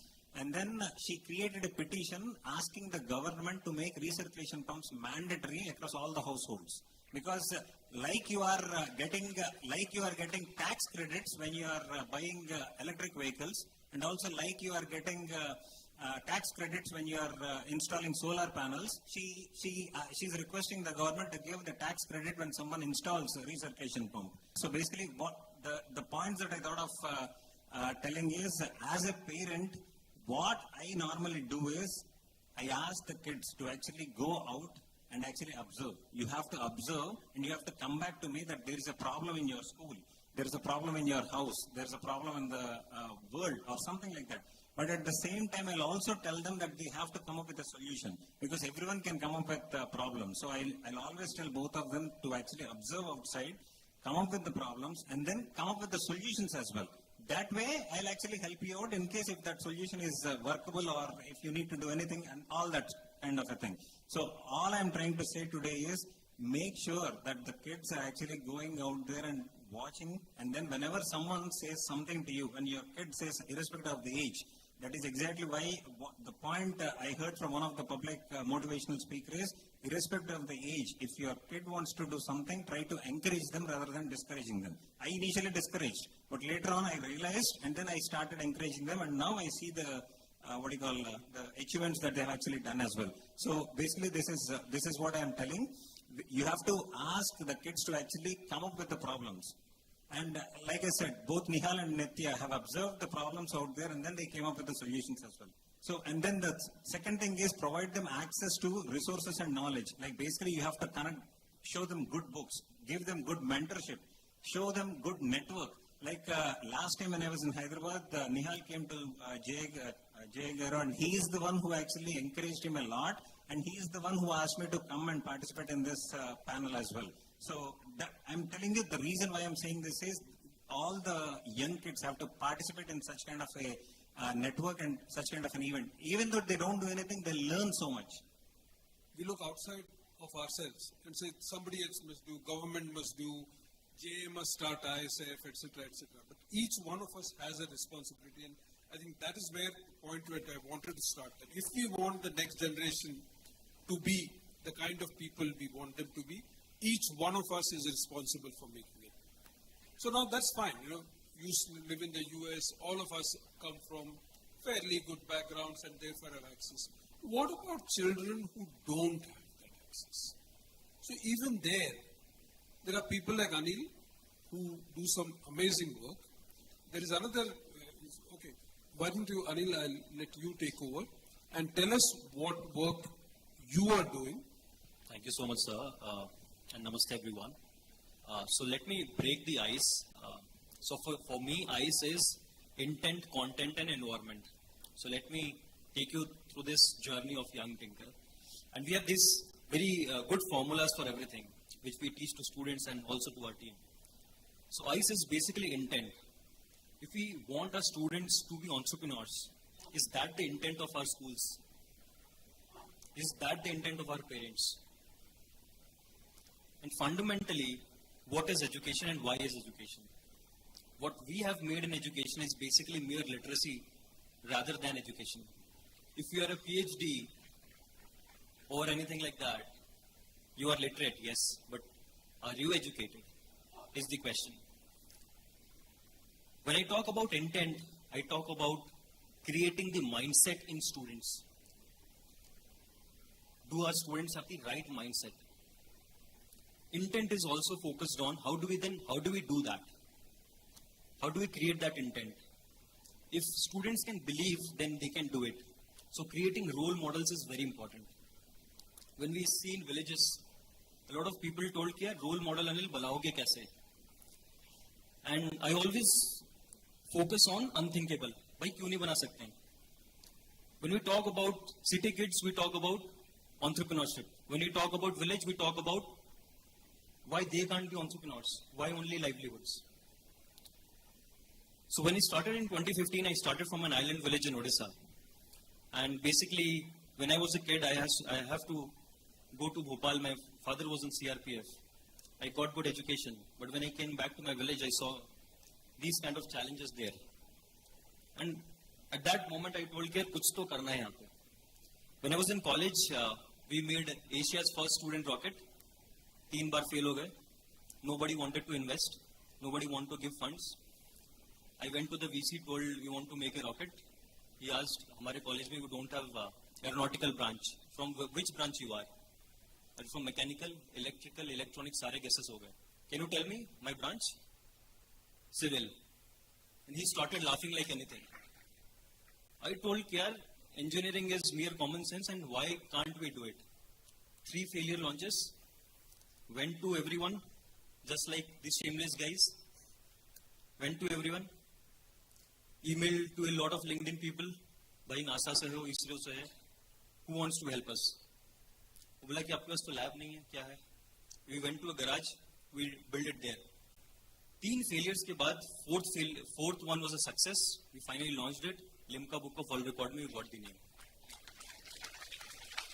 So when people told me you are not from IIT, you are not from NIT, तुम लोग लगे यार किसी college से तो हैं, government college से हैं ओडिशा के, कर तो सकते हैं यार, कुछ तो हैं. And that at that point of time, then I believed कि यार if we can't do it, if we can do it, then why can't students in these villages can do it? Went to my village with a tin shed, some scholarship, started with 3 students and build over it. Eventually what happened in 2021, we told कि why can't students, ऐसा क्या Olympics में, we have for sports, we have Olympics. For students, those who can build something, जो innovation में, उनके लिए वैसा क्या है? सबसे बड़ा चीज क्या है? We told कि NASA does something which is known as NASA Rover Challenge, where they build this rover. और इंडिया में से under 19 टीम में कोई, there is no representation there. Can we build a rover? This was the second unthinkable. Then people laughed. अरे यार तुम गांव के बच्चों को लेके जाओगे, कहाँ से जाएंगे? They can't do it. क्यों नहीं कर सकते? Selected 10 students. One of them is Rishi. Rishi is here. Rishi, can you just raise your hand? जो बच्चा वहाँ पे मड हाउस में रहता था, वो भी गया है वहाँ पे. They were a part of that team. That was unthinkable because at that point of time, हमारे पास भी laboratories. We don't have laboratories. We got some funding. We got machines from Finland. वहाँ पे setup किया. Within 1 year, the students went through the CAD designing, ideation, prototype किया, build the rover, took it to NASA. आप यकीन नहीं करेंगे, हम सिर्फ participate नहीं करने गए थे वहाँ पे. जीत के आए हैं. World rank 3. So, the thing that I was talking about intent, ये role models create हो गए. Now, if you go to these villages, the students are like, वो तो कर रहा था, मैं तो उसके घर पे गया था, वो भी तो मड हाउस में रहता है, वो तो मेरे जैसे झोपड़ी पट्टी में रहता है, तो मैं क्यों नहीं कर सकता? That is where we started. Second, जब मैं बात करता हूँ content का, content में first thing is, if you have read the stories, our stories are very biased. Once there lived a poor farmer in a village. What is the meaning of that? If you are poor, you are a farmer, and if you are a farmer, you are poor and you are in village, और तो village में रहोगे मतलब poor हो और farmer हो. तो US वाला जो farmer है वो कहाँ रहता है भाई? And that narration is something we have to change. To change the narration is very important in our books. नहीं तो everyone in the village will go out. That's in the mindset. No one will stay. Everyone will go to US. In content, we need to have the relatable content. A lot of people told me that science is very costly. Science is not very costly. With the right intent, we can create the right content. We have a vehicle here. I invite you to come there and see with just 1 rupee, what kind of experiment you can teach to students. ₹1 का product, you can give it to everyone. How do we provide the right content to student?